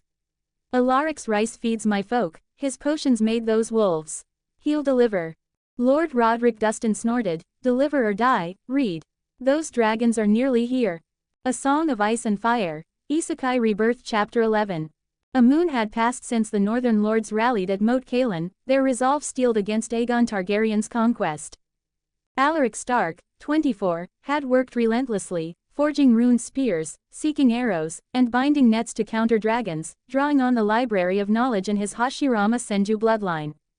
King Torrhen Stark, 25, led with unwavering resolve, his son Edric safe in Winterfell with Mage.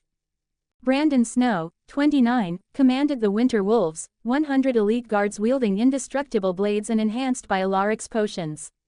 The North's innovations, 4-crop rotation, windmills, cemented roads, sledges, magic lamps, and SOC trade in soap, glass, and whiskey, had made it a powerhouse, but Aegon's 60,000 men and 3 dragons challenged their defiance.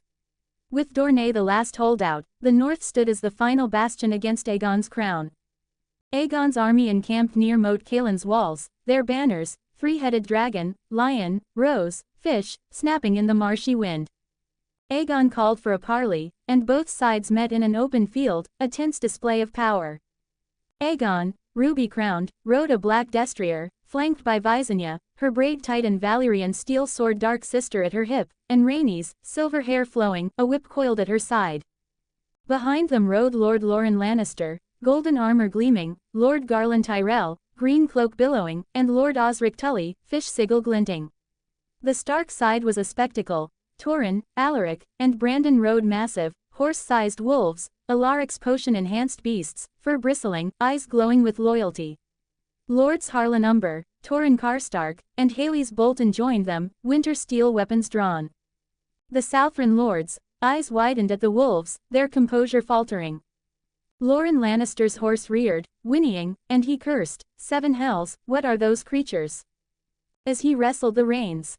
Garland Tyrell's hand jerked toward his sword, face ashen.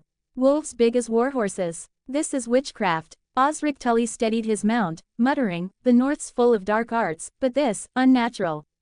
Aegon's violet eyes narrowed, but he calmed his steed with a flick, his face unreadable. Visenya's lips twitched, intrigued.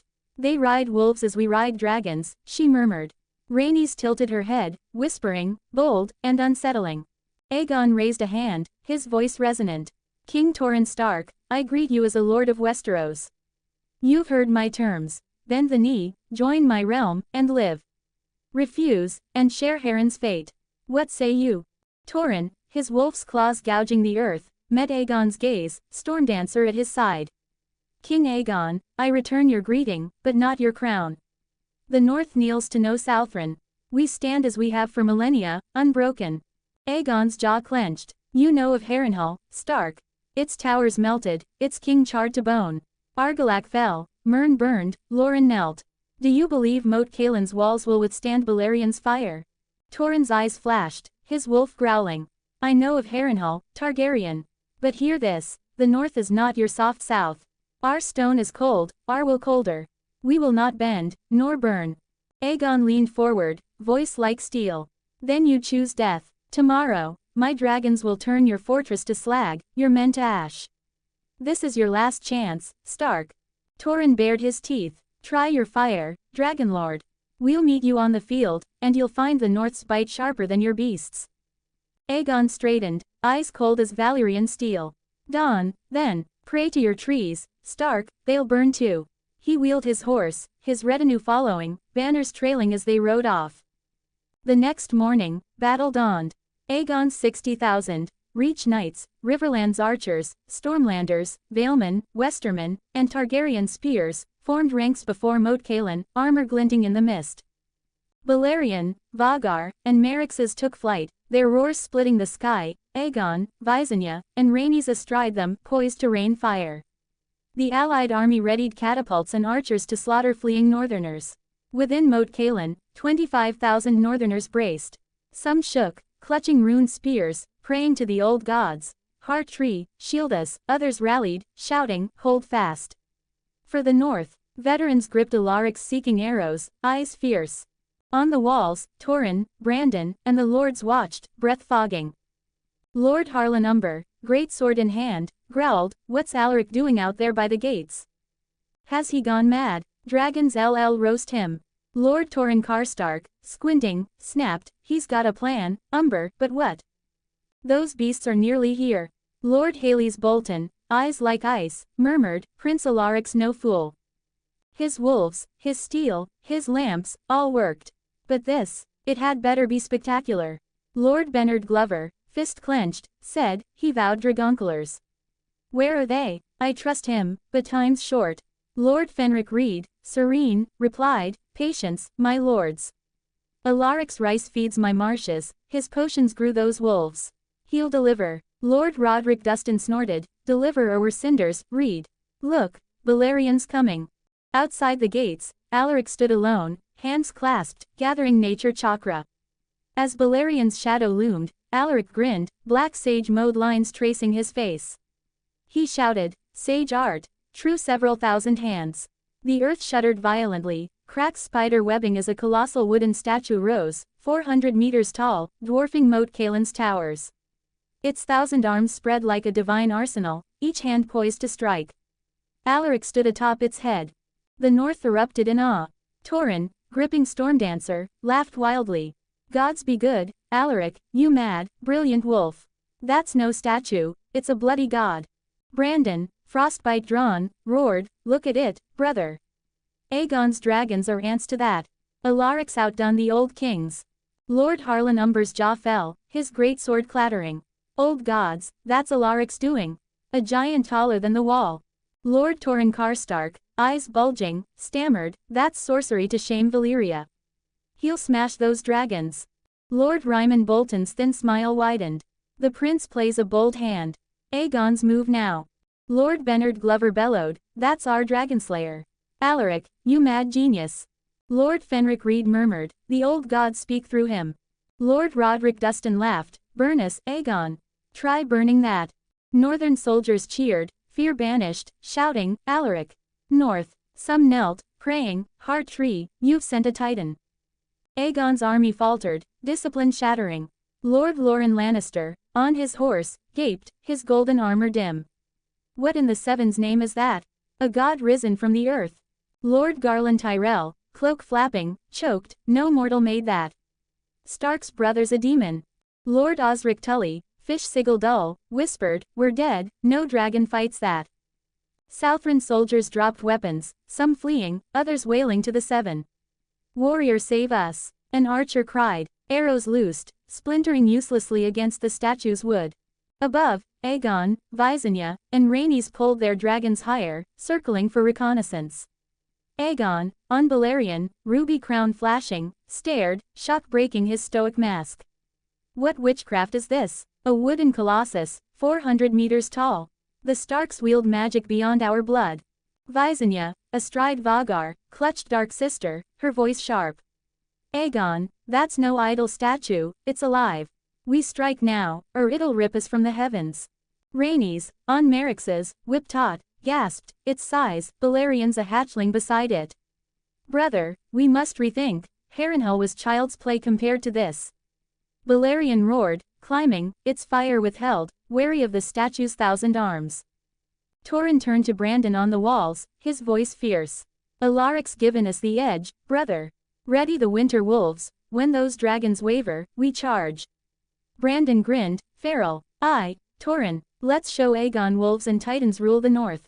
The battlefield teetered, Alaric's 400-meter titan towering over Moat Cailin, defying dragon fire. The north, united in faith and fury, stood ready to meet Aegon's wrath with magic, steel, and the old god's might. 5 comments 0 vote. War finished. The dawn mist clung to Moat Cailin's cemented walls, where the north's 25,000 stood defiant against Aegon Targaryen's 60,003 dragons. Alaric Stark had summoned a 400-meter wooden titan with his sage art, true several thousand hands, its 1,000 arms poised like a god's wrath. King Torrhen Stark and Brandon Snow watched from the battlements, their ruined swords ready, alongside Lords Harlan Umber, Torrhen Stark, Ryman Bolton, Bernard Glover, Fenric Reed, and Roderick Dustin. The North's innovations had forged a powerhouse, but Aegon's conquest tested their resolve. The North faced Balerion, Vhagar, and Merryx's, ridden by Aegon, Visenya, and Rhaenys. High above, Aegon, ruby-crowned on Balerion, stared at Alaric's Titan, his shock giving way to calculation. He turned to his sisters, his voice urgent over the wind. "It's wood, sisters, grand, but flammable. We press the attack from all sides, overwhelm him. Balerion strikes the center, Vhagar the left, Merryx the right. He can't focus on 3 fronts. Burn that Titan to ash, and the North falls." Visenya, astride Vhagar, gripped Dark Sister, her braid whipping. "A sound plan, brother. Wood burns, no matter its size. Vhagar's fire will take the flank. Strike fast, before he moves." Rhaenys, on Merryx's, nodded, her silver hair streaming. "Merryx's will hit the right. Divide his attention, and we'll end this. Let's fly." The dragon's dove, Balerion's black wings blotting the sky, Vhagar's bronze scales glinting, Merryx's silver form darting. Aegon's army below readied, expecting a rout. Lords Loren Lannister, Garland Tyrell, and Osric Tully watched, frozen, their men whispering prayers. Alaric, atop the Titan, sage-mode lines glowing, waited, his grin sharp. As the dragons entered range, Alaric's hands moved, chakra surging. The Titan's arms lashed out, 10 hands seizing each dragon with crushing force, Balerion's neck and wings pinned, Vhagar's legs bound, Merryx's tail and jaws gripped. The dragons thrashed, roaring, and loosed fire, flames licking the wooden hands. Alaric countered, his chakra weaving through the wood, making the hands twist and clamp shut over the dragon's maws, stifling their fire. Balerion's muffled bellows shook the air, Vhagar's claws raked uselessly, and Merryx's writhed, her wings pinned. The North erupted in jubilation. Torrhen, on the walls, thrust Stormdancer skyward, laughing. "Alaric, you bloody marvel. Caught dragons like rabbits in a snare." Brandon, frostbite gleaming, roared, "That's our brother. Aegon's lizards are done." Lord Harlan Umber bellowed, "Stark, Stark, Stark, look at those beasts squirm." Lord Torrhen Stark, awestruck, shouted, "Old gods, he's caged them. Alaric's Titans are salvation." Lord Ryman Bolton's smile was cold but genuine. "The prince has rewritten war." Lord Bernard Glover cheered, "Dragons bound. Alaric's our shield." Lord Fenric Reed murmured, "The weirwoods sing his name." Lord Roderick Dustin roared, "Burn us now, Targaryen." Ha! Northern soldiers, fear banished, chanted, "Stark, Stark, Stark," their swords raised, some weeping with joy, others praying thanks. Aegon's army stood paralyzed. Lord Loren Lannister, golden armor dull, stammered, "Impossible, dragons caught like flies." Lord Garland Tyrell, green cloak limp, gasped, "That wooden giant, it's alive. We're ruined." Lord Osric Tully, fish sigil pale, whispered, "No one moves, or we're pulp." Southron soldiers dropped bows, some cowering, others muttering, "Mother save us," not a man stirred, fearing the Titan's wrath. Torrhen seized the moment, his voice booming. "Winter wolves, to me! Ride and capture Aegon and his queens." The 100 elite guards, mounted on enhanced wolves, surged from Moat Cailin's gates, their indestructible blades flashing, wolves howling. Alaric leapt from the Titan's head, landing with a quake. He sprinted toward Balerion, where Aegon clung, furious, his ruby crown askew. Aegon's violet eyes blazed, his voice a snarl. "You northern sorcerer! I thought to burn you like heron, but you mock me with this abomination. Release my dragon, or I'll see you flayed." Alaric grinned, sage eyes glowing. "Need help getting down, Aegon the Conqueror? Your lizards seem a bit tied up." He dodged as Aegon swung a dagger, cursing, "Damn you, Stark. You'll pay for this insult. My fire will consume you yet." The winter wolves arrived, their wolves leaping, surrounding Aegon, Visenya, and Rhaenys. Visenya, pinned by Vhagar's bindings, spat, "You'll regret this, wolf." Rhaenys, struggling on Merryx's, hissed, "This isn't over, Stark." The guards dismounted, binding the Targaryens with cords, their wolves snarling. Aegon fought, shouting, "Unhand me, you curs." But the wolves' strength overwhelmed him. The Titan's hands lowered the dragons, still bound, to the ground, their roars muted. Alaric, escorting the captives, led the procession to Moat Cailin. Northern troops parted, cheering wildly, Stark! Stark! Stark! Lords Harlan Umber and Torrhen Stark hoisted tankards, shouting, to Alaric, Dragon Tamer.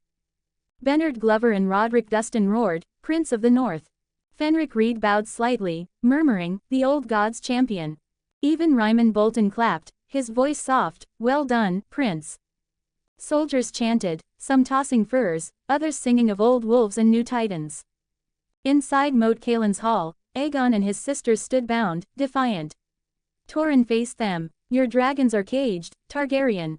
Your army's broken. Speak, or face the North's justice. Alaric stood at Torrhen's side. The Southron lords, still outside, remained statue still, their men trembling, no rescue dared.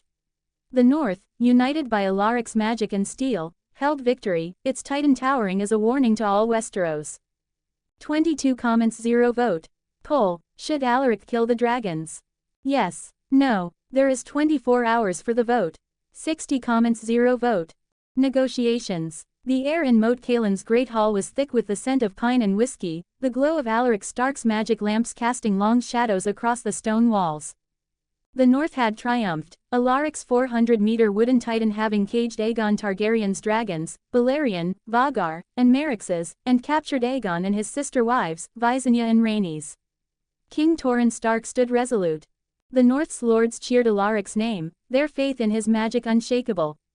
The Southron army, led by Lords Loren Lannister, Garland Tyrell, and Osric Tully, remained frozen outside, cowed by the Titan's might. That evening, Alaric, Torrhen, and Brandon gathered in a smaller chamber, its walls hung with wolf pelts and lit by a single magic lamp. A heavy oaken table bore tankards of Stark's fire, whiskey and maps of the neck. Torrhen leaned back, his iron crown glinting, and fixed Alaric with a look of awe. Alaric, that titan of yours, 400 meters of wood and wrath. I've seen your wolves, your lamps, your steel, but this. It's like the old gods themselves stepped from the weirwoods. How in the name of all that's holy did you conjure it? Speak plain, brother.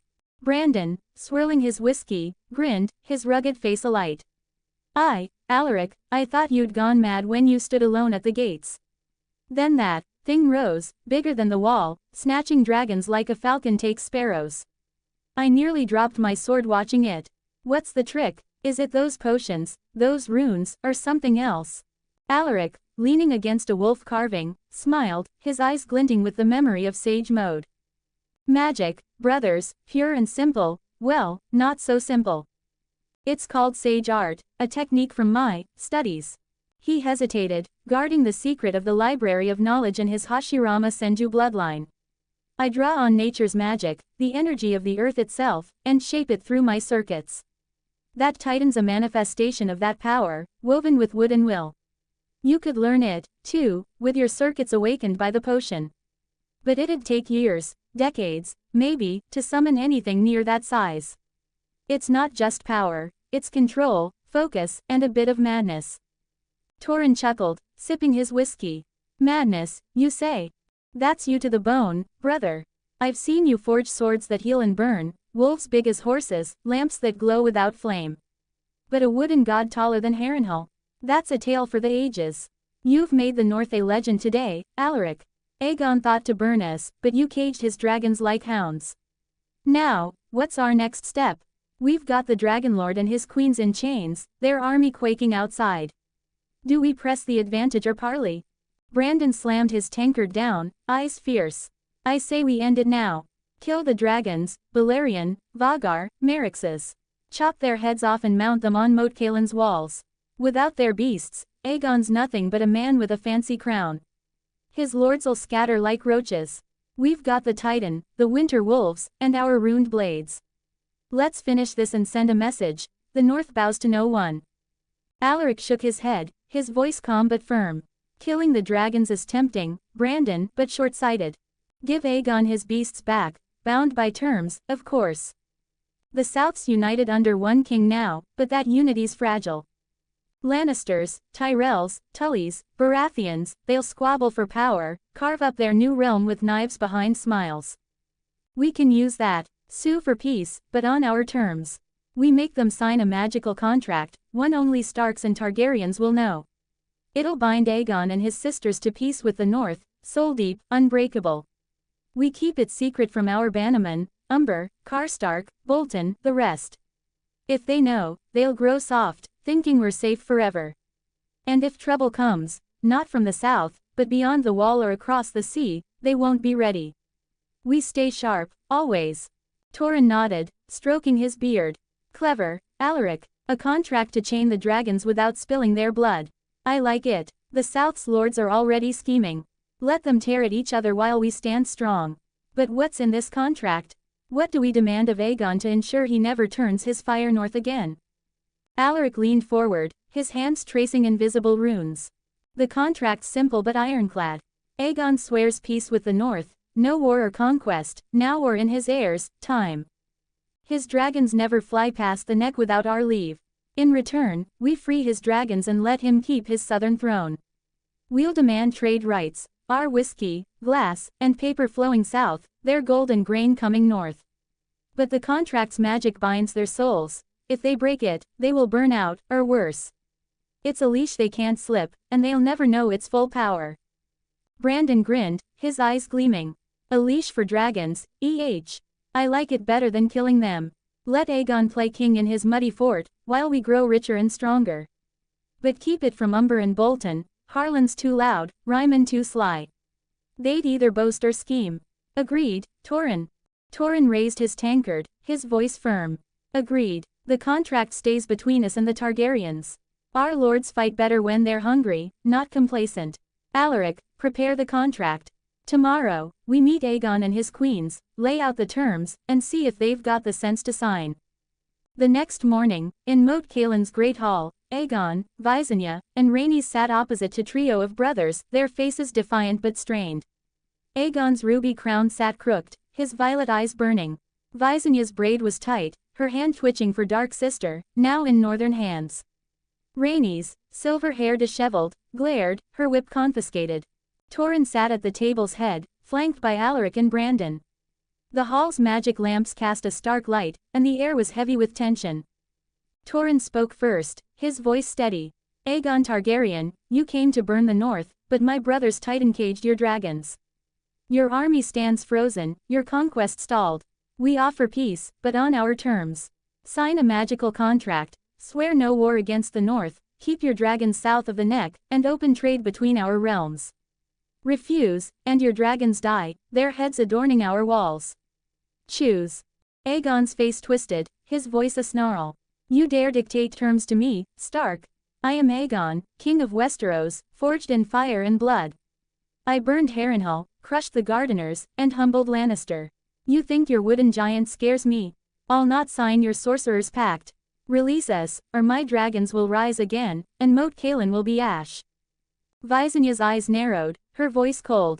Your magic is impressive, Stark, but it's wood. Wood burns. Free our dragons, let us go, or we'll find a way to break your chains.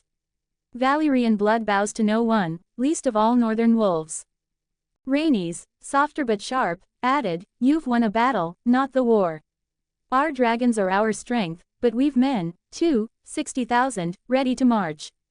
Sign a fair truce, keep your north, but don't think you can leash us like dogs. We are Targaryens. Alaric laughed, leaning forward, his eyes glinting. Fair truce. You came to burn us, Rhaenys. Your dragons are caged, their jaws shut by my titan. Refuse the contract, and we kill Balerion, Vagar, and Merryx's. What then? Your lords stand outside, too terrified to move. Without dragons, what stops them from turning on you? Loren's greedy, Garland's cunning, Osric's opportunistic. They'd storm Dragonstone, end your line, and carve up your kingdom before winter. Sign, or your house dies. Aegon paled, his defiance cracking. He glanced at his sisters, then spoke, his voice low, urgent. You speak of threats, but I've seen a dream, a darkness from the north, beyond your wall. A cold that kills, a winter that buries all. I conquer to unite Westeros against it. If you kill my dragons, you doom us all. Join me, Stark, rule the north under my crown, and we'll face this threat together. Torrhen's eyes hardened, his voice cutting. You think we don't know, Targaryen? Our wall, 700 feet tall, wasn't built to stop wildlings alone. Our words, winter is coming, aren't just a boast, they're a warning, etched in our blood for millennia. We've guarded against that darkness since before Valyria rose. We don't need your crown to fight it. Sign the contract, or your dragons die, and your dream with them. Brandon leaned in, frostbite gleaming. You heard him, Aegon. Your dream's nothing if your beasts are dead. Sign, or we'll send your head south with your dragons. The North's ready for winter, you're not. Visenya hissed, you mock our blood, Stark. Valyria ruled empires when your ancestors were carving sticks. This contract, what's to stop you from betraying us? Alaric smirked, raising a parchment glowing with runes. The contract binds both ways, Visenya. Break it, and your soul pays the price, agony, maybe death. It's magic, not trust. Starks and Targaryens alone will know its terms. Our lords stay ignorant, hungry, ready for any threat. You sign, you keep your throne south of the neck. Refuse, and you're nothing. Rhaenys, eyes wide, whispered, Aegon, they're serious. Without our dragons, we're vulnerable. The South's lords are loyal only while we're strong. Sign it, brother, or we lose everything. Aegon clenched his fists, his voice shaking. You leave me no choice, Stark. I came to unite, not to kneel, but your sorcery's too strong, for now. I'll sign your damned contract, but know this, I'll not forget this humiliation. Torrhen slid the parchment across, his voice iron. Sign, or your dragon's blood stains the neck. Your choice, Targaryen. Aegon, Visenya, and Rhaenys, faces grim, signed the ruined contract, its glow flaring as their oaths bound their souls. Then they asked about future betrothals. Torrhen nodded, satisfied. Wise choice. Now, on the future betrothals. We'll consider it, but don't hold your breath. The North's ours, and we'll not chain it to your house lightly. Alaric leaned forward, his tone sharp. And a word of advice, Aegon, don't war with Dorne. They'll burn before they bend, not like us. Their people love their Martell princes. Burn their castles, and they'll flee to the deserts, kill your men in their sleep, poison your wells. Harrenhal fell because the Riverlands hated horse tyranny. Dorne's different, they'll die free. Make peace, not war, or you'll bleed for nothing. Aegon, rubbing his wrists as the cords were cut, nodded grudgingly. Your words have weight, Stark. All, consider Dorne. But what of the South? My lords expect terms. Torrhen stood, Stormdancer asterisk sheathed. I'll summon Loren, Garlan, Osric, and Orys Baratheon for peace talks. We'll open trade, our whiskey, glass, and paper for your gold and grain. The North and South will deal as equals, not master and servant. Agreed. Aegon exhaled, his voice bitter. Agreed, for now, but the North and South won't stay apart forever. Alaric snorted. The Starks have ruled the North for 8,000 years, before Valyria's first dragon hatched. You think your fire scares us? The North never broke to Andal's schemes in 6,000 years, nor to your dragons now. Remember that. Emissaries were sent, and the Southron lords arrived, odd and wary, their armies still cowed by the Titan. In the hall, terms were set, peace, trade, and mutual respect, the contract's magic a secret. The dragons were released, their bindings dissolved, and they took wing, roaring but subdued. Aegon and his sisters mounted, their eyes promising future reckonings, and led their army south. The northern lords, gathered outside, cheered as the Southrons retreated, chanting, Stark. Alaric, north. Alaric's Titan stood sentinel, a warning to Westeros, as the North prepared for winter, its magic and steel unbroken. 14 comments 0 vote. Meeting of the Lords. The Great Hall of Moat Cailin, its cemented walls unscarred by Aegon Targaryen's failed conquest, hummed with the voices of the North's lords the day after peace was sealed. King Torrhen Stark sat at the head of the oaken table. Brandon Snow leaned back, frostbite across his lap. Alaric Stark stood near a map of the North. Lords Harlan Umber, Torrhen Karstark, Ryman Bolton, Bernard Glover, Fenric Reed, Roderick Dustin, and Godric Manderly filled the hall, their banners, Chained Giant, Black Sun, Flayed Man, Mailed Fist, Lizard Lion, Axe, and Merman, hanging proudly. The lords, tankards of Stark's fire, whiskey in hand, buzzed with plans for the future, their spirits high after humbling the Dragonlord. Lord Harlan Umber, a towering figure with a winter steel greatsword propped against his chair, leaned forward, his voice a rumble. Prince Alaric, that titan of yours, 400 meters tall, with 1,000 hands snatching dragons like flies. I've fought wildlings and ironborn, seen your wolves and lamps, but this. It's like the old gods themselves rose from the earth.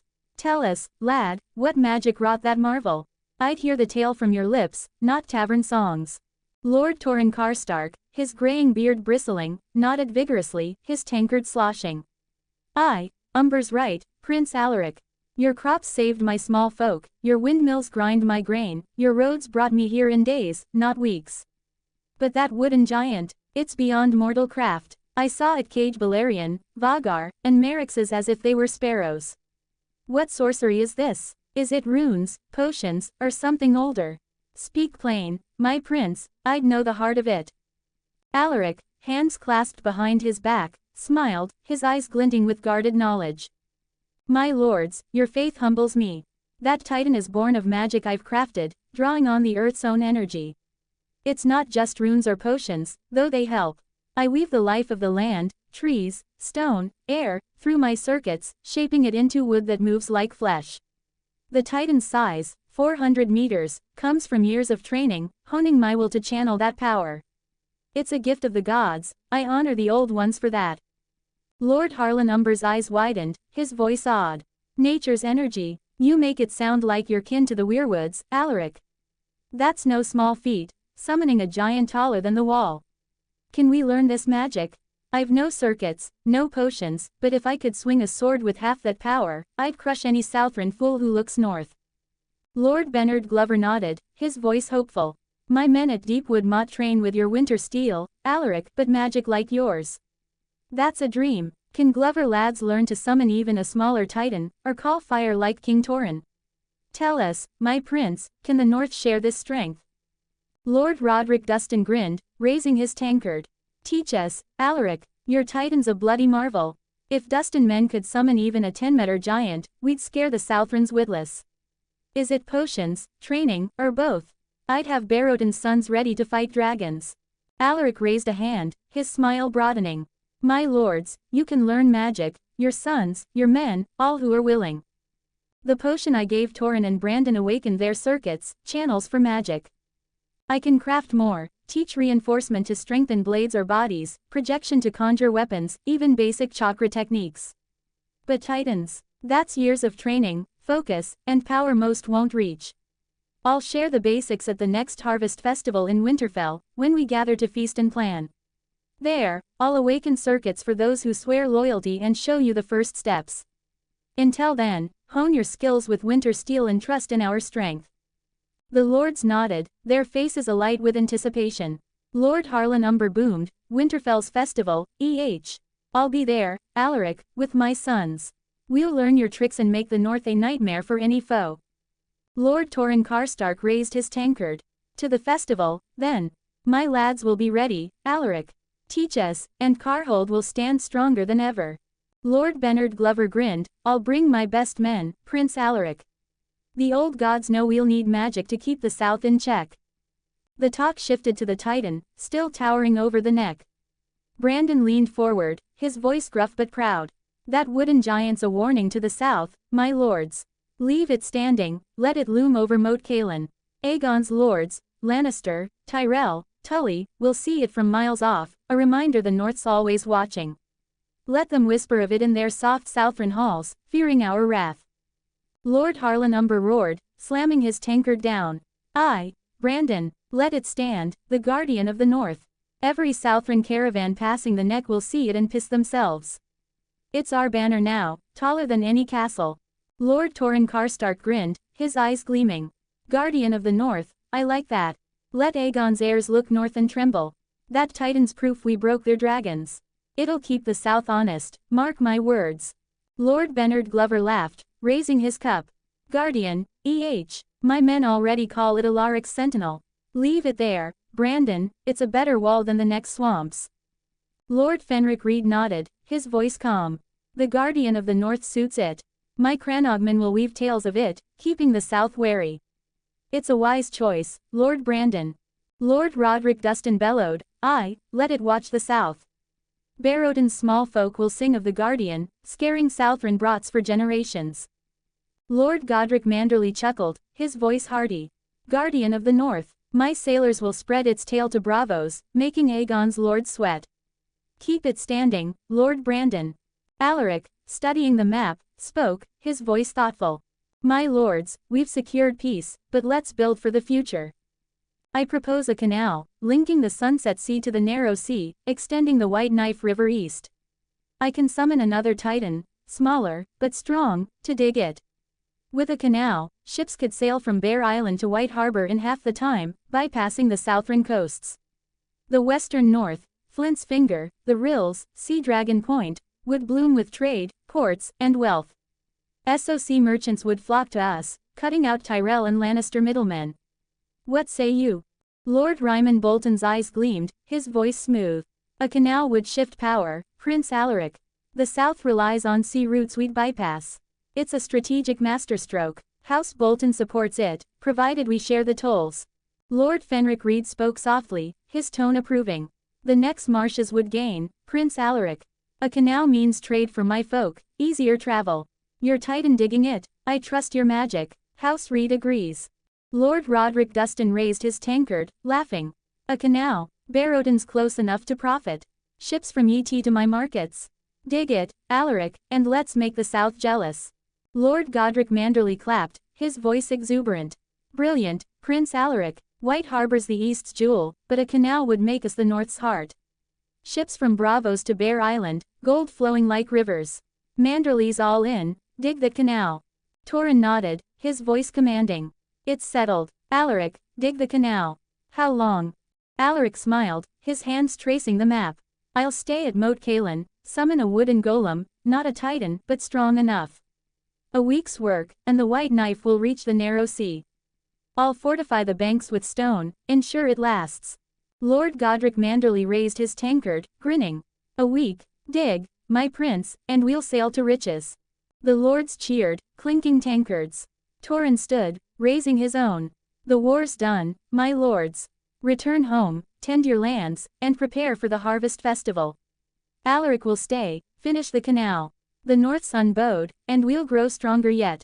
For the North. For the North. The hall shook with their shout, united in victory and ambition. The lords dispersed, mustering their men for the march home, their banners high.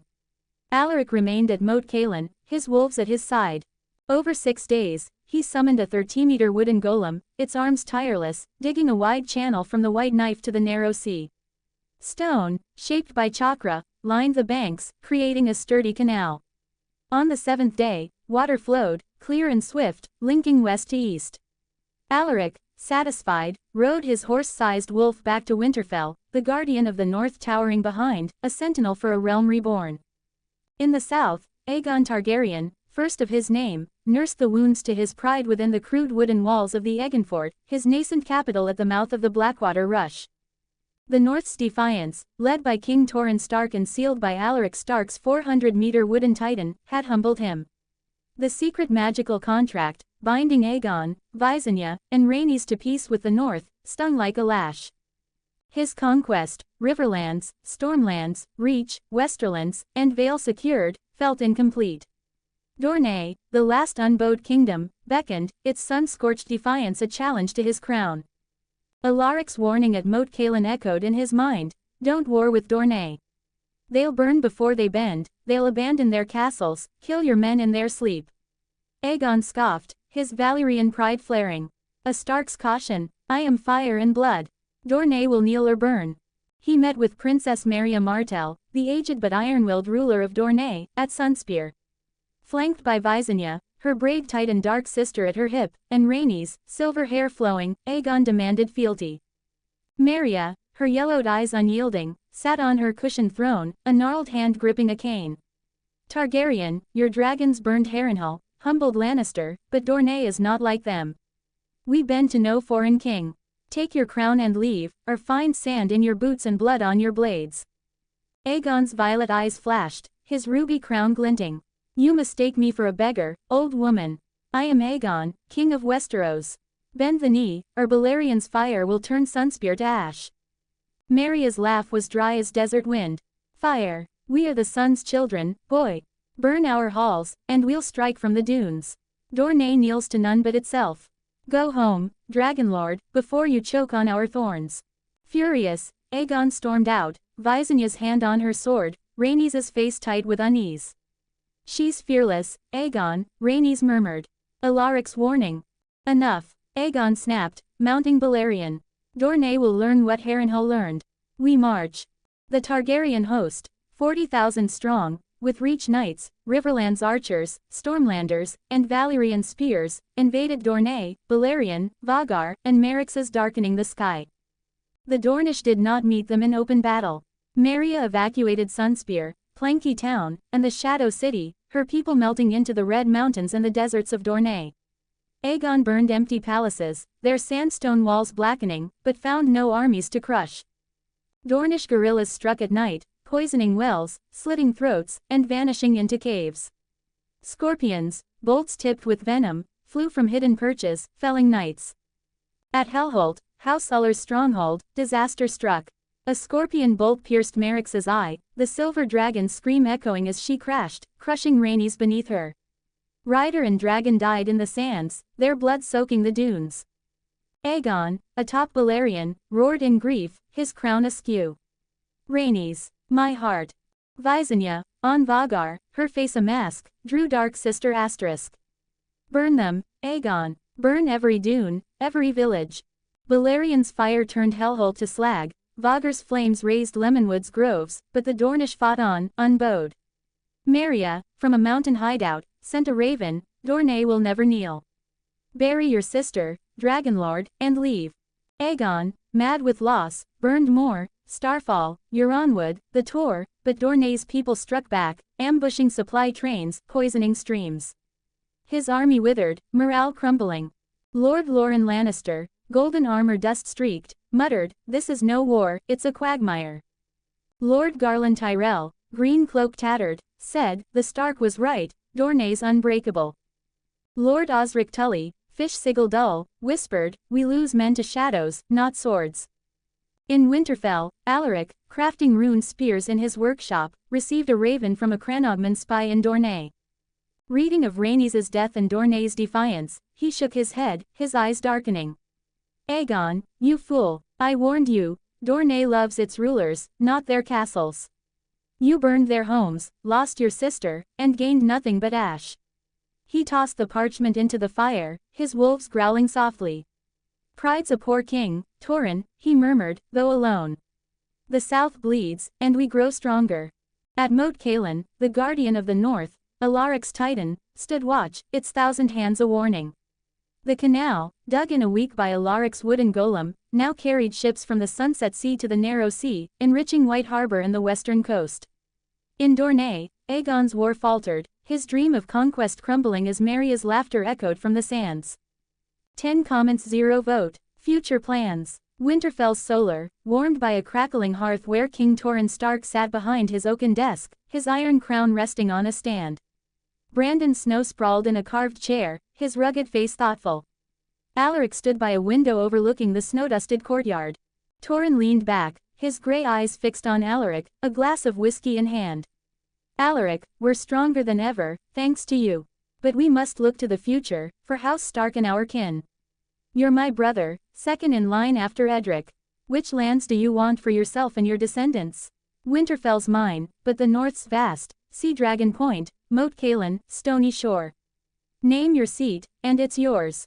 Alaric turned from the window, his eyes calm, a faint smile playing on his lips. Torrhen, I'm honored, truly. Your trust, Brandon's faith, it's more than enough. But I don't want lands in the north. I've been thinking, beyond the wall. The wildlings raid our borders, driven by hunger and cold. I'd go north, tame them, not with steel, but with a better way. With my powers, I can make crops grow in frost, build shelters, teach them to thrive. They'd cease being a threat, become allies. No kneeling, no crowns, just a life where they don't need to raid our villages. Torrhen's eyes widened, his tankard froze in mid-sip, while Brandon choked on his whiskey, coughing. Beyond the wall, Brandon rasped, wiping his mouth. Alaric, have you lost your bloody mind? Wildlings, they're savages, thieves, murderers, worse. I've fought them, seen their raids on Umber lands. They'll die before they bend the knee, and you know it, same as every lord from last hearth to the neck. You'd walk into that frozen hell with your magic and what, plant turnips? They'll spear you for sport. Torrhen set his tankard down, his voice measured but incredulous. Alaric, I've seen your titan, your wolves, your canal dug in a week. You're no fool, but this. The wildlings scorn our ways, our laws. They raid because it's their blood, not just their bellies. Even if you grow food, build halls, what's to stop them turning on you? The Night's Watch holds them back, and you'd live among them. Explain yourself, brother, I'd hear the full of it. Alaric chuckled, crossing his arms, his wolves stirring at his calm. I know it sounds mad, brothers. The wildlings are fierce, proud, unyielding, like us, in truth. They won't bend the knee, and I won't ask them to. I'll see their lands, from my studies. Barren, yes, but not hopeless. With nature power, I can make barley grow in snow, orchards bloom in frost. I can raise wooden halls, warm as Winterfell, powered by runes. I'd show them a life where they don't starve, don't need to steal. They'd follow not a king, but a path. It's not conquest, it's change. And if they turn on me, my titan-caged dragons, I can handle spears. Brandon shook his head, grinning despite himself. Gods, you're stubborn, Alaric. I've seen your magic. If anyone could tame wildlings, it's you. But it's a gamble, brother. They're not just hungry, they're wild as their winds. Still, after that titan, I'll not bet against you. What's your plan? Build a new north beyond the wall. Alaric nodded, his voice steady.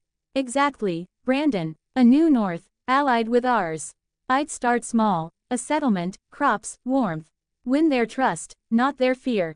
It'll take years, but it's worth it. The wildlings raid because they must. Give them plenty, and the raids stop. The wall becomes a bridge, not a barrier. Torrhen's eyes softened, his voice thoughtful. You've always seen farther than us, Alaric. Your titan proved that. If you believe this can work, I trust you. But when would you go? The North needs you, your magic, your mind. How long before you chase this dream? Alaric leaned against the window, his gaze distant. I'll leave when the North's ready to slay dragons on its own. I'm training apprentices, Jory, Hal, Tommen, to craft runed blades. At the Harvest Festival, I'll awaken circuits for our lords, heirs, teach them reinforcement, projection.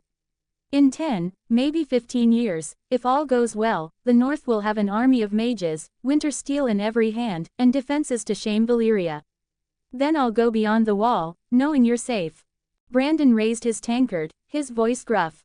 10 years, You'll turn us into sorcerers by then, Alaric. Fine, I'll drink to your mad dream. But you'd better not get speared by some wildling before you build that paradise. Torrhen nodded, his smile warm. 15 years to secure the North, then north you go. I'll hold you to it, brother. Now, Brandon, what of you? You're my right hand, but I'd see you settled. Moat Cailin's a strong seat, or Sea Dragon Point, with its new trade from the canal. Which do you want for your line? Brandon snorted, sipping his whiskey, his eyes hard. Lands, titles, not for me, Torrhen. I'm a Snow, not a Stark, and I'm content. I'll serve the North, fight its wars, train its men. No wife, no heirs, I've no taste for it. I'll wield frostbite for you, and that's enough. Torrhen leaned forward, his voice firm but kind. I know you, Brandon, you've never sought glory or gold. But times have changed. The North's richer, stronger, thanks to Alaric's canal, his trade. The South eyes us, jealous of our whiskey, our glass, our roads. I need you at Moat Cailin, managing its defenses, until I name a permanent lord. It's the next gate, our shield against Southron schemes. Will you take it, for the North? Brandon sighed, running a hand through his hair, then nodded. Fine, Torrhen, I'll hold Moat Cailin, drill the winter wolves there, keep the South at bay. But no lordship, just duty. I'll make that fortress a nightmare for any dragonlord who forgets Alaric's titan. Torrhen clapped his shoulder, smiling. Good man, Moat Cailin's safe in your hands. Now, the canal, it's a marvel, Alaric, but the South won't like it. They'll lose trade, ships bypassing their ports. We must tread carefully, strengthen our ties. Thoughts? Alaric nodded, his voice strategic. The canal's our strength, but it's a thorn in their side. We need trade to bind them, not swords. Dorne's half-burned, bleeding from Aegon's war. If we send aid, grain, timber, healers, we'll win Maria Myrtle's trust. Her people love her, not their ashes. Trade with Dorne, import their sand, finer than ours, for glassmaking. It'll make our glass clearer, cheaper, and flood SOC markets. Dorne's a partner, not a foe, if we act now. Brandon raised an eyebrow, grinning. Dorne, after Aegon's folly, clever, Alaric, Maria's no fool, she'll see the sense in grain for sand. Plus, it'll irk Aegon, knowing we're cozy with his last holdout. Torrhen stroked his beard, nodding. Aye, it's a sharp move. Dorne's proud, like us, and they'll value aid over conquest. Alaric, will you go to Sunspear, treat with Maria? You warned Aegon, and she'll respect your foresight. Propose trade, sand for glass, grain for goodwill. Can you manage it? Alaric smiled, his eyes gleaming. I'll go, Torrhen. Maria's old, but sharp as a scorpion's sting. I'll offer aid, trade, and respect, no crowns, no kneeling. Dorne's sand will make our glass the envy of Bravos, and their friendship will guard our south. Torrhen raised his tankard, his voice warm. To Dorne, then, and Alaric's silver tongue. Now, the harvest festival, 1 year hence. You'll teach our lords, heirs magic, Alaric. How do we make them sign the agreement? Alaric nodded, tracing invisible runes. We will give them the offer, it is up to them if they want to sign. Brandon chuckled, sipping his whiskey. A leash for our lords, Bolton'll squirm, but he'll sign. Umber'll boast, but his sons'll learn. Torrhen stood, raising his tankard. To the festival, to Dorne, to the North's future. Alaric, to Sunspear when you're ready. Brandon, to Moat Cailin. I'll rule from Winterfell, guard our home. For the North. For the North, Alaric and Brandon echoed, clinking tankards. They left the solar, Torrhen to his court, Brandon to the winter wolves, Alaric to his workshop, wolves trailing. The North, unbowed, looked to a future of magic, trade, and vigilance, its guardian watching over the neck. 9 comments 0 vote. Dorne. 6 moons had passed since the Stark brothers' meeting in Winterfell's solar. The North thrived, its canal linking the Sunset Sea to the Narrow Sea, pouring gold into White Harbor and the western coast. Alaric Stark pushed his magic further, crafting potions to grow eagles to the size of griffins, their wings now spanning 20 feet, soaring over the wolfswood. In his workshop, he labored on a teleportation gate, a runic arch to bend space, but the complex circuits weaved in glyphs demanded years of refinement. It'll change the North, he muttered, etching runes, but not today. Now, Alaric journeyed to Sunspear, capital of Dorne, to treat with Princess Maria Martell. Sailing on a winter's pride ship, he led a small retinue, 20 winter wolves, and a cart of trade goods, whiskey, glass, paper, and grain. The Dornish sun scorched the sandy path as he approached Sunspear, its sandstone towers rising like spears against the azure sky. Prince Nymor Martell, Maria's son and heir, met him at the gates, his olive skin glistening, a spear in hand, his yellow cloak embroidered with the red sun and spear of House Martell. Prince Alaric Stark, Nymor greeted, his voice warm but wary, dark eyes assessing the wolf's massive form. Dorne welcomes you. My mother, Princess Maria, awaits in the great hall. Your beast is a marvel, but we'll stable it safely. Come. Alaric dismounted, patting his wolf's flank, its eyes glowing with loyalty. Thank you, Prince Nymor. Led on. As they walked through Sunspear's streets, Alaric noted the people, gaunt faces, hollow cheeks, hunger etched in their eyes, yet defiance burned brighter. Men clutched daggers, women whispered of vengeance, and children stared with unbowed pride. Aegon's war had burned their homes, slain Rhaenys and Merryxes, but Dorne stood unbroken.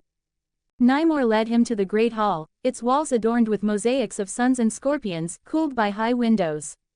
Princess Maria Martell, 80 and gnarled as a desert root, sat on a cushioned throne, her cane a spear's shaft, her yellowed eyes sharp as a viper's. Her granddaughter, Daria, 20, stood beside her, her dark curls framing a face both fierce and curious.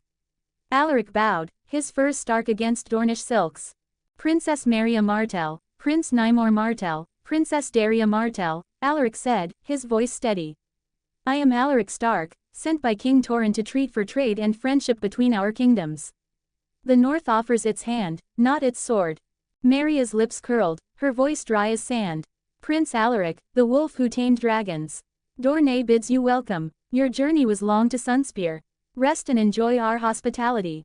Trade talks can wait until you're refreshed. My people will see to your men and wolves. Alaric inclined his head, smiling. Your generosity honors me, princess. I'll accept, and we'll speak of trade when you deem fit. Nymor gestured to a servant. Show Prince Alaric to his chambers. Ensure his needs are met, food, water, shade. The servant led Alaric to an airy room with a balcony overlooking the sea, its walls draped in orange silks. After washing the dust from his face and changing into lighter furs, Alaric was summoned to lunch in a sunlit hall. Maria, Nymor, and Daria awaited, seated at a table laden with spiced flatbreads, olives, roasted peppers, and watered wine. Alaric entered, bowing. Princess Maria, Prince Nymor, Princess Daria, thank you for your welcome. Maria raised a cup, her eyes glinting. Sit, Prince Alaric, you've seen our sands, our people. We're no strangers to hardship, but we endure. Join us. Nymor nodded, his spear leaning nearby. A Stark in Sunspear, tales will be sung of this, Prince Alaric. Eat, and tell us of your north. Daria, her dark eyes bright, smiled. Welcome, Prince Alaric. The North's a mystery to us, but your name's known even here. Alaric sat, taking a sip of wine.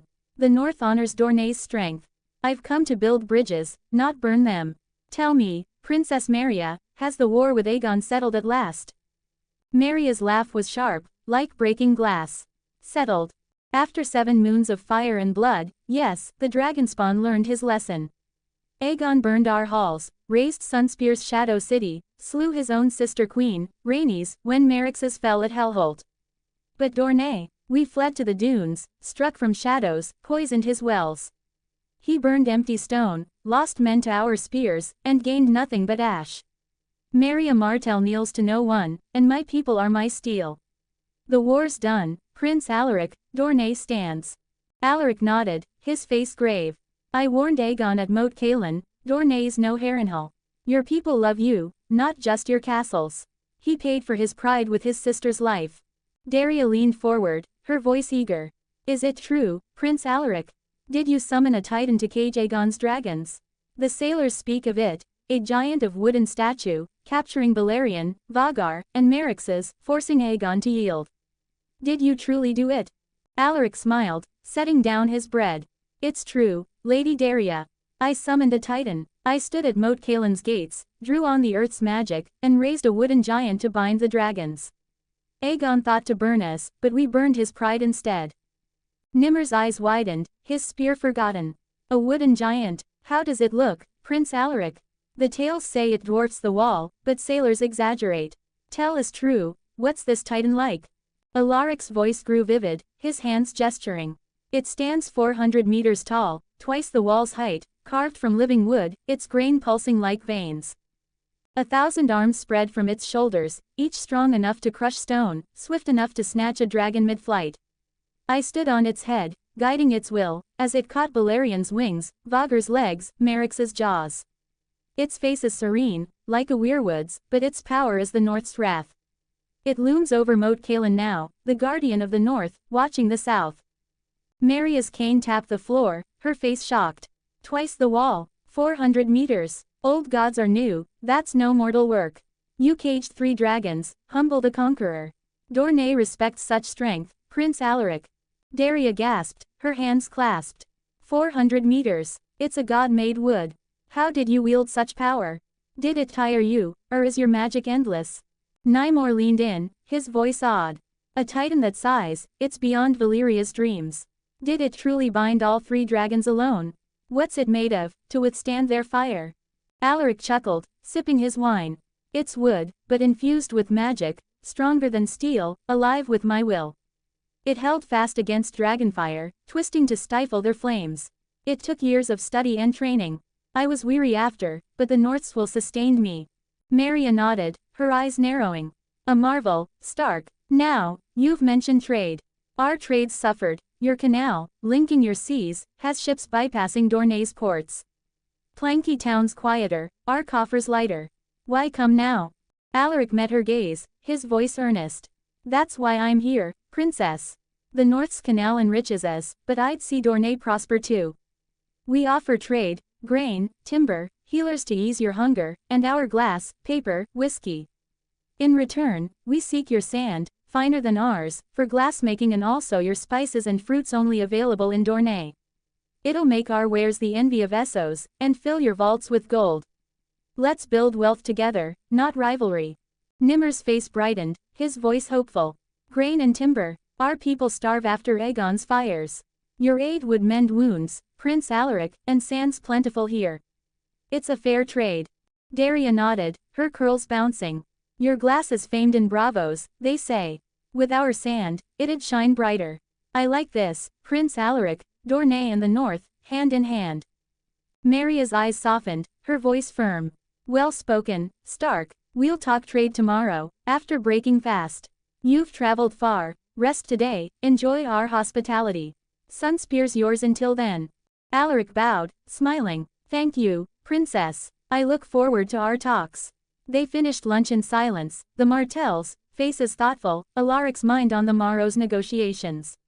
He retired to his chambers, his wolves resting in the courtyard, his eagles soaring above, as Dorne's sun set over a kingdom unbowed. 8 comments 0 vote. Sunspear. The Dornish sun hung high after lunch, its heat softened by the sea breeze that wound through Sunspear's halls. Princess Maria Martell, her eyes glinting with calculation, turned to her granddaughter. Daria, show Prince Alaric our castle. Let him see the heart of Dorne.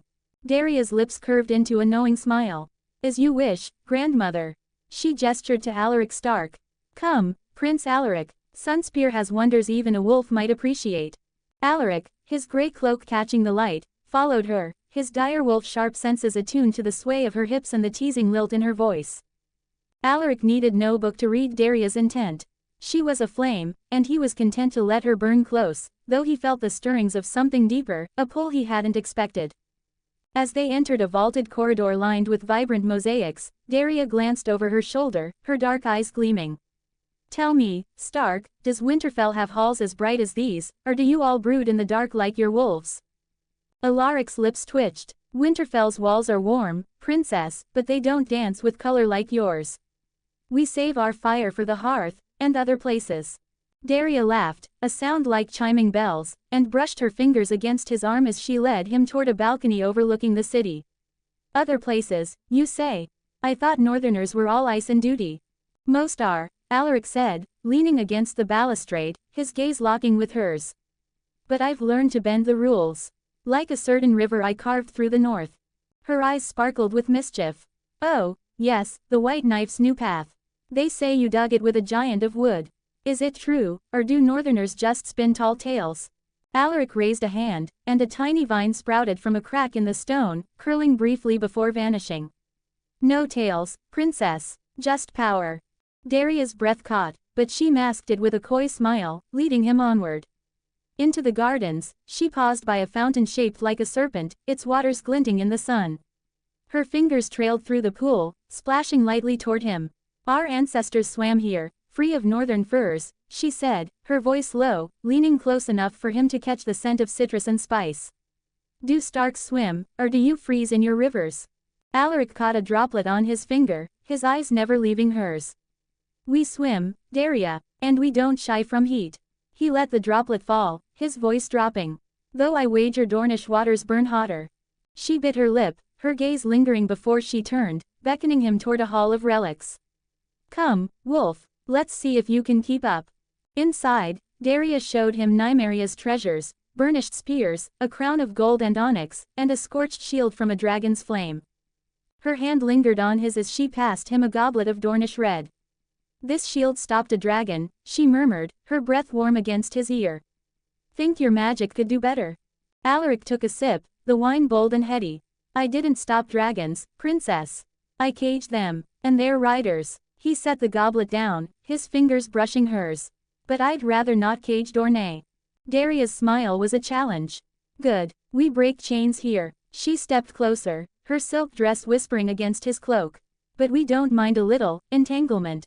Alaric's pulse quickened, but he kept his face impassive, falling further into her spell yet savoring the dance. In the shade of a garden grove, they sat beneath a canopy of blood-orange trees. Daria's bare shoulder brushed his as she leaned in.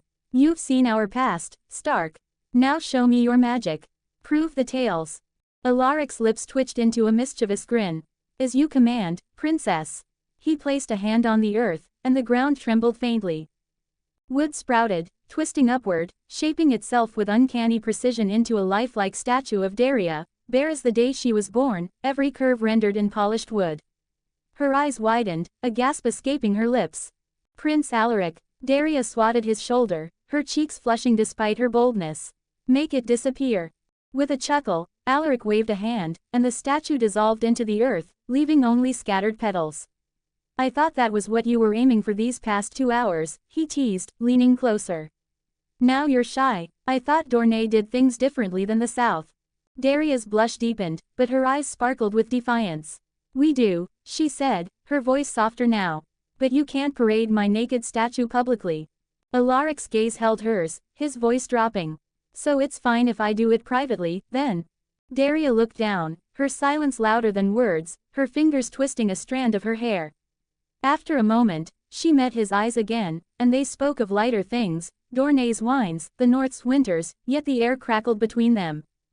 As the sun dipped, they joined the court for dinner, trading glances across the table, each moment fueling the unspoken tension. That night, Alaric lay in his guest chambers, the desert's warmth lingering in the air. A creak broke the silence, the door. Soft footsteps followed, then the rustle of silk. A woman's voice, warm and teasing, cut through the dark. I know you're awake, Stark. You can turn around. Alaric turned, his eyes adjusting to the moonlight spilling across the room. Daria Martell stood there, her silken robe half unfastened, her smile as bold as her lineage. So, he said, propping himself up, a smirk playing on his lips, come to give me a private show, princess. Daria stepped closer, her smile bold as her lineage. You asked this afternoon, Wolf. I couldn't leave a guest, wanting. She let the robe fall, a whisper of fabric cooling at her feet. Moonlight traced her curves, and Alaric's breath caught. He rose, closing the distance, his hand finding her waist. Dorne's fire burns bright, he murmured, his lips brushing her ear. Daria's fingers tangled in his hair, pulling him into a kiss, fierce, hungry, like a desert storm. They moved as one, a dance of heat and shadow, her laughter soft against his skin as they fell to the bed. Her touch was bold, his reverent, each moment a spark that blazed through the night. The world narrowed to her sighs, his whispers, the rhythm of two souls unbound by crowns or conquests. As dawn's first light crept through the shutters, Daria lay against him, her hair splayed across his chest. Your trouble, Stark, she murmured, her voice sleepy but content. And you're a flame, Martell, he replied, his fingers tracing her shoulder. I'm not afraid to burn. Sunspear's walls held their secrets, and the day's challenges loomed. But for now, the wolf and the sun lingered in the quiet, their fire smoldering still. 8 comments 0 vote. Outing. The morning sun bathed Sunspear's great hall, its mosaic walls of suns and scorpions glowing under slanted light. Alaric Stark sat at a polished table with Princess Maria Martell, 80, her cane propped beside her cushioned throne, her yellowed eyes sharp. Prince Nymor Martell, her heir, leaned forward, his spear resting against the wall, while Princess Daria Martell sat poised, her dark curls framing a face alight with curiosity, her gaze flickering to Alaric with a warmth kindled the previous day. After breaking fast with flatbreads, yogurt, and dates, Maria tapped her cane, her voice dry but commanding. Prince Alaric, you've tasted our hospitality, seen our city's heart. You speak of trade to bind North and Dorne. Aegon's fires cost us dearly, our ports wane as your canal draws ships from Planky Town. Speak your terms, Stark. What does the North offer, and what do you seek? Alaric, in lighter furs suited for Dorne's heat, met her gaze, his eyes steady. Princess Maria, Prince Nymor, Princess Daria, the North seeks partnership, not rivalry. Our canal thrives, but Dorne's strength is vital to Westeros. We offer grain, timber, and healers to mend your war-torn lands, your people hunger, and we'd fill their bellies. Our glass, paper, and whiskey, famed in bravos, can flow south, enriching your markets. In return, we seek your sand, finer than ours, for glass-making silks, exotic fruits and spices. With those flooding SOC markets with gold for us both. An exclusive deal, North and Dorne, trading sand for grain, timber for glass, no middlemen. Let's rebuild your ports and our wealth together. Nimr's eyes brightened, his voice eager. Grain and timber. Our small folk starve, Prince Alaric, their homes ash from dragonfire. Your aid would heal wounds, and sands abundant in our dunes. Your glass dazzles, my traders saw it in Lee. With our sand, it'd outshine Valyrian work. This deal could revive Planky Town. What terms for exclusivity? Alaric leaned forward, his voice precise. Exclusivity means Dorne's sand goes only to northern glassworks, and our grain, timber, and goods flow first to Dorne's ports. We'll set fair prices, sand at half Bravos's rate, grain at cost to ease your hunger. Daria's lips curved, her tone admiring. But what of Aegon? Will he not resent this bond? Alaric's smile was sharp. Aegon's pride is bruised, princess, but he's bound by our agreement at Moat Cailin. His south squabbles while our trade bypasses them, strengthening North and Dorne. If Aegon objects, my Titan still stands, and your spears are legend. We'll hold our own. Maria's laugh was a rasp, her cane tapping approval. Bold words, Stark. You warned Aegon of Dorne's thorns, and he bled for ignoring you.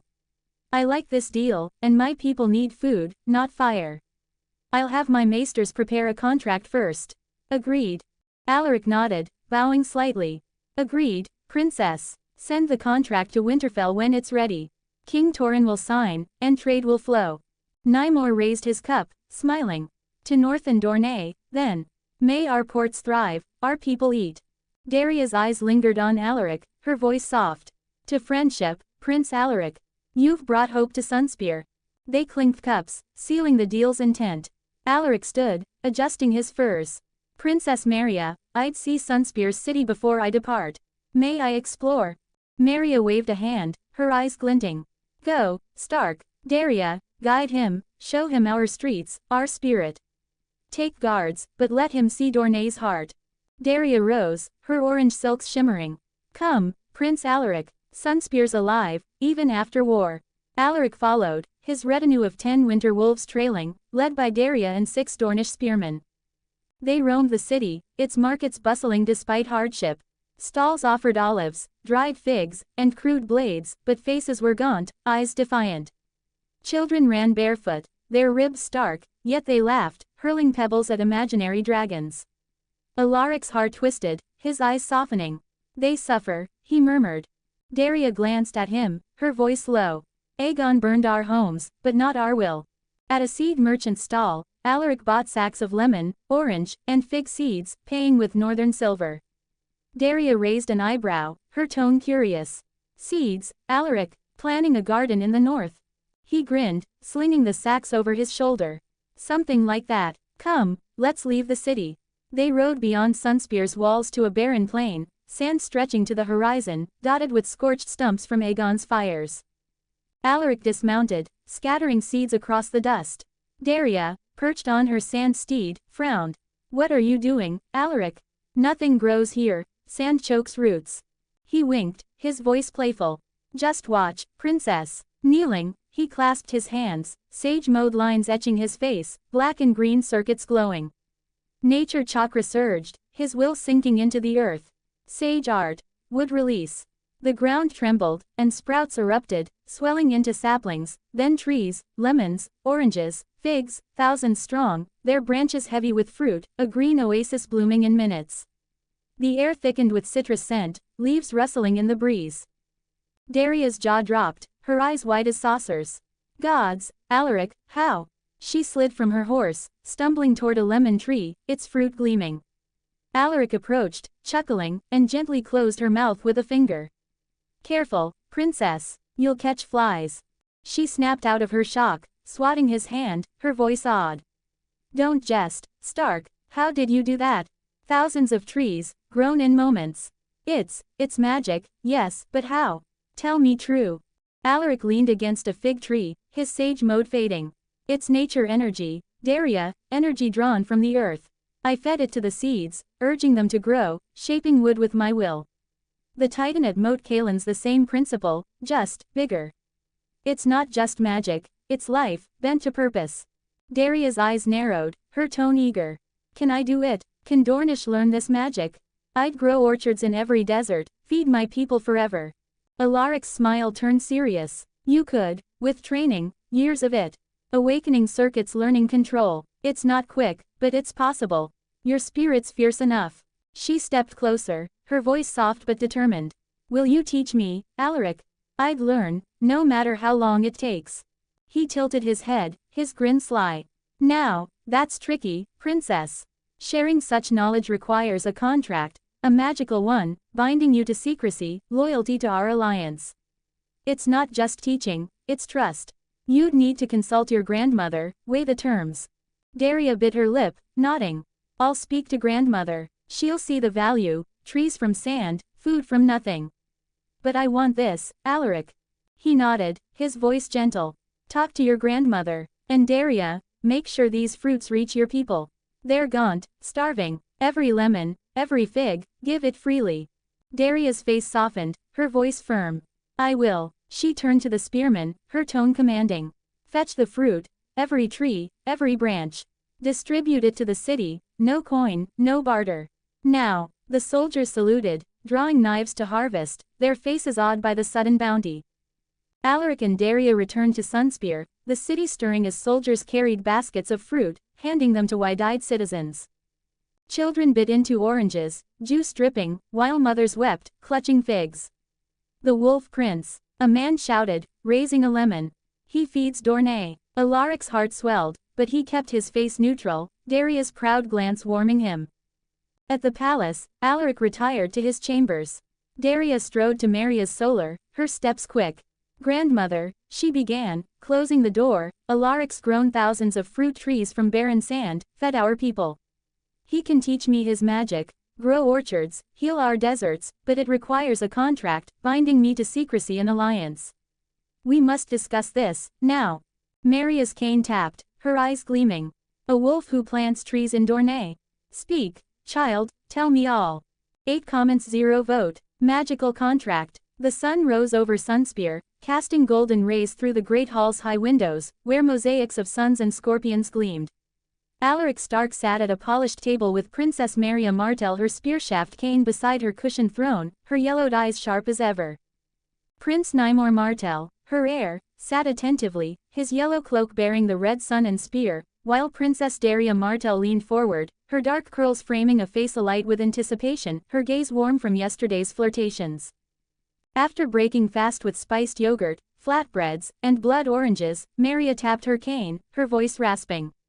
Prince Alaric, you fed our people with your trees, shown us your titan's might. Daria speaks of learning your magic, a bold request.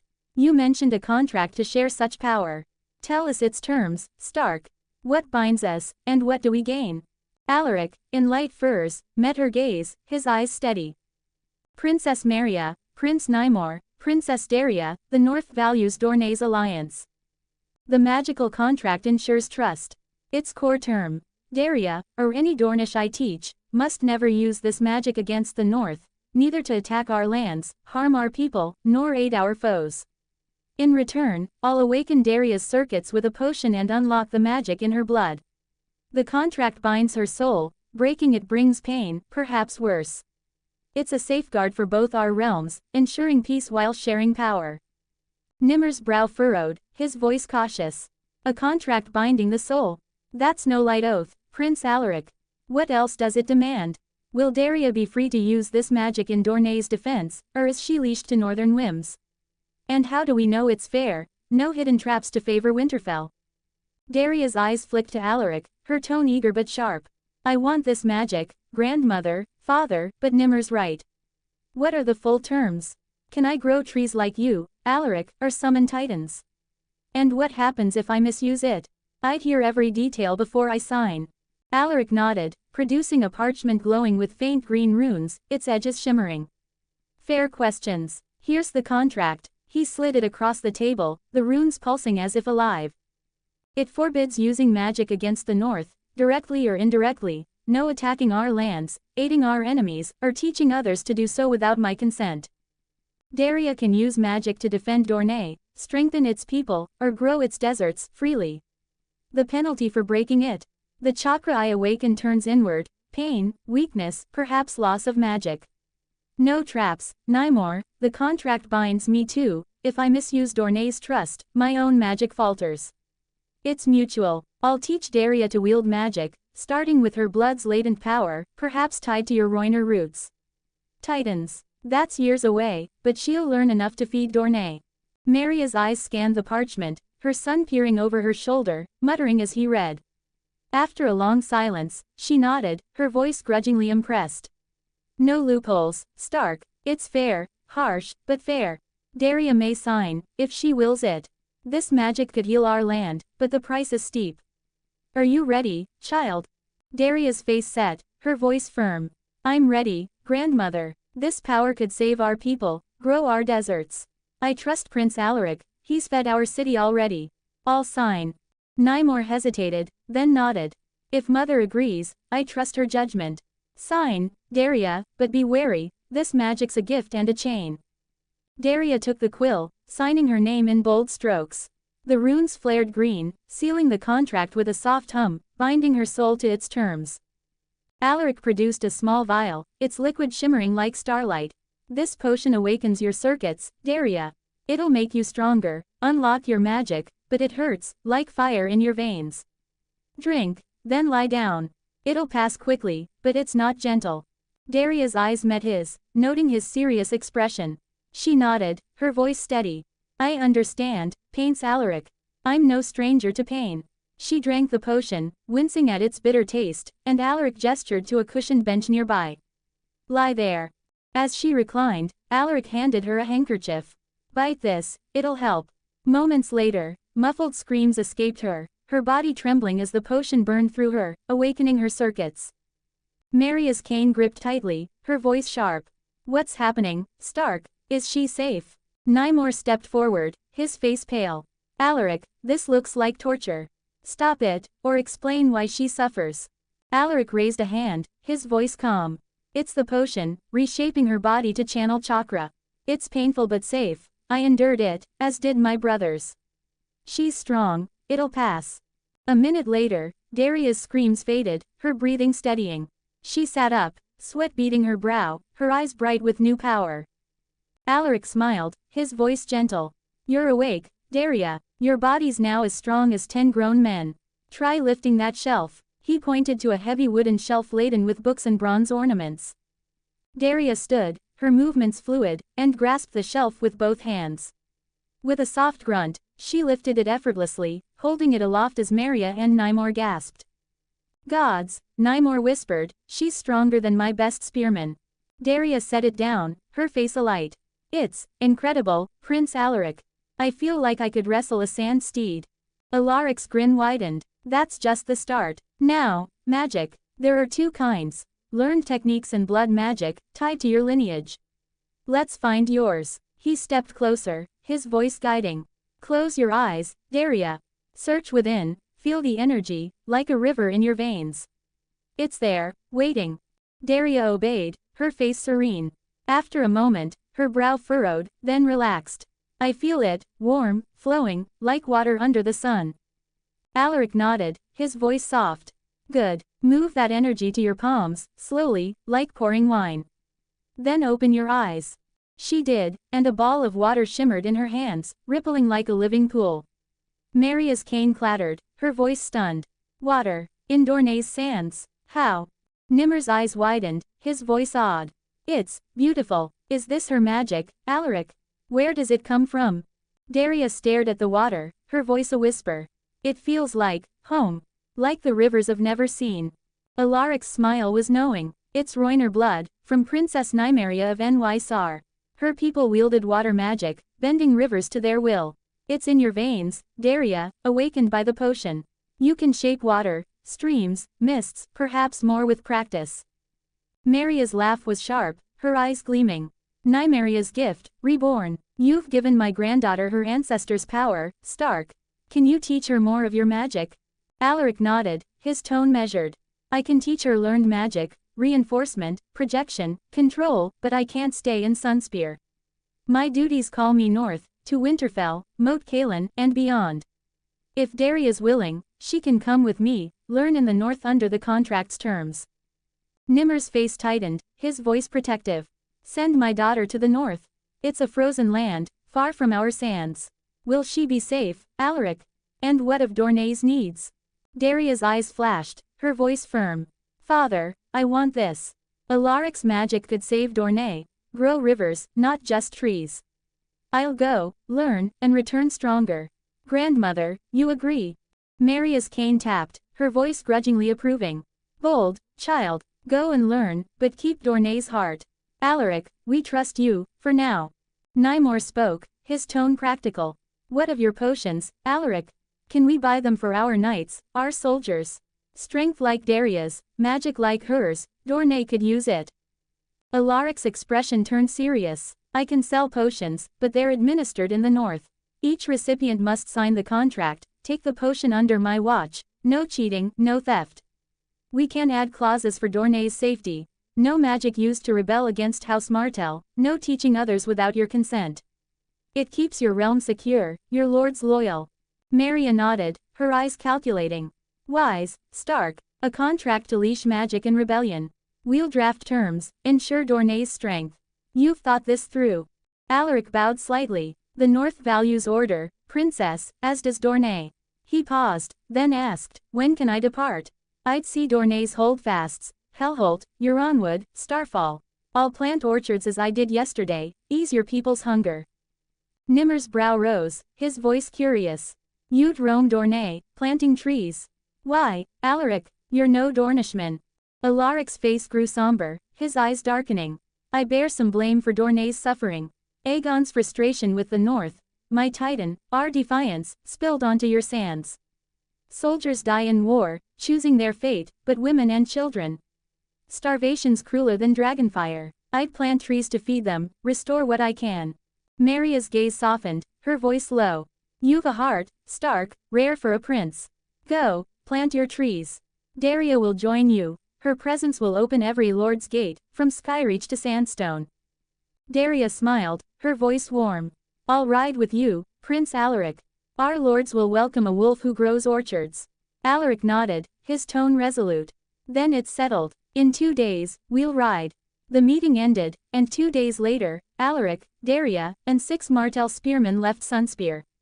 They set out for Dorne's holdfasts, Alaric's mission to heal a wounded land, Daria at his side, her water magic a spark of hope for a desert reborn. 12 comments 0 vote. To be continued.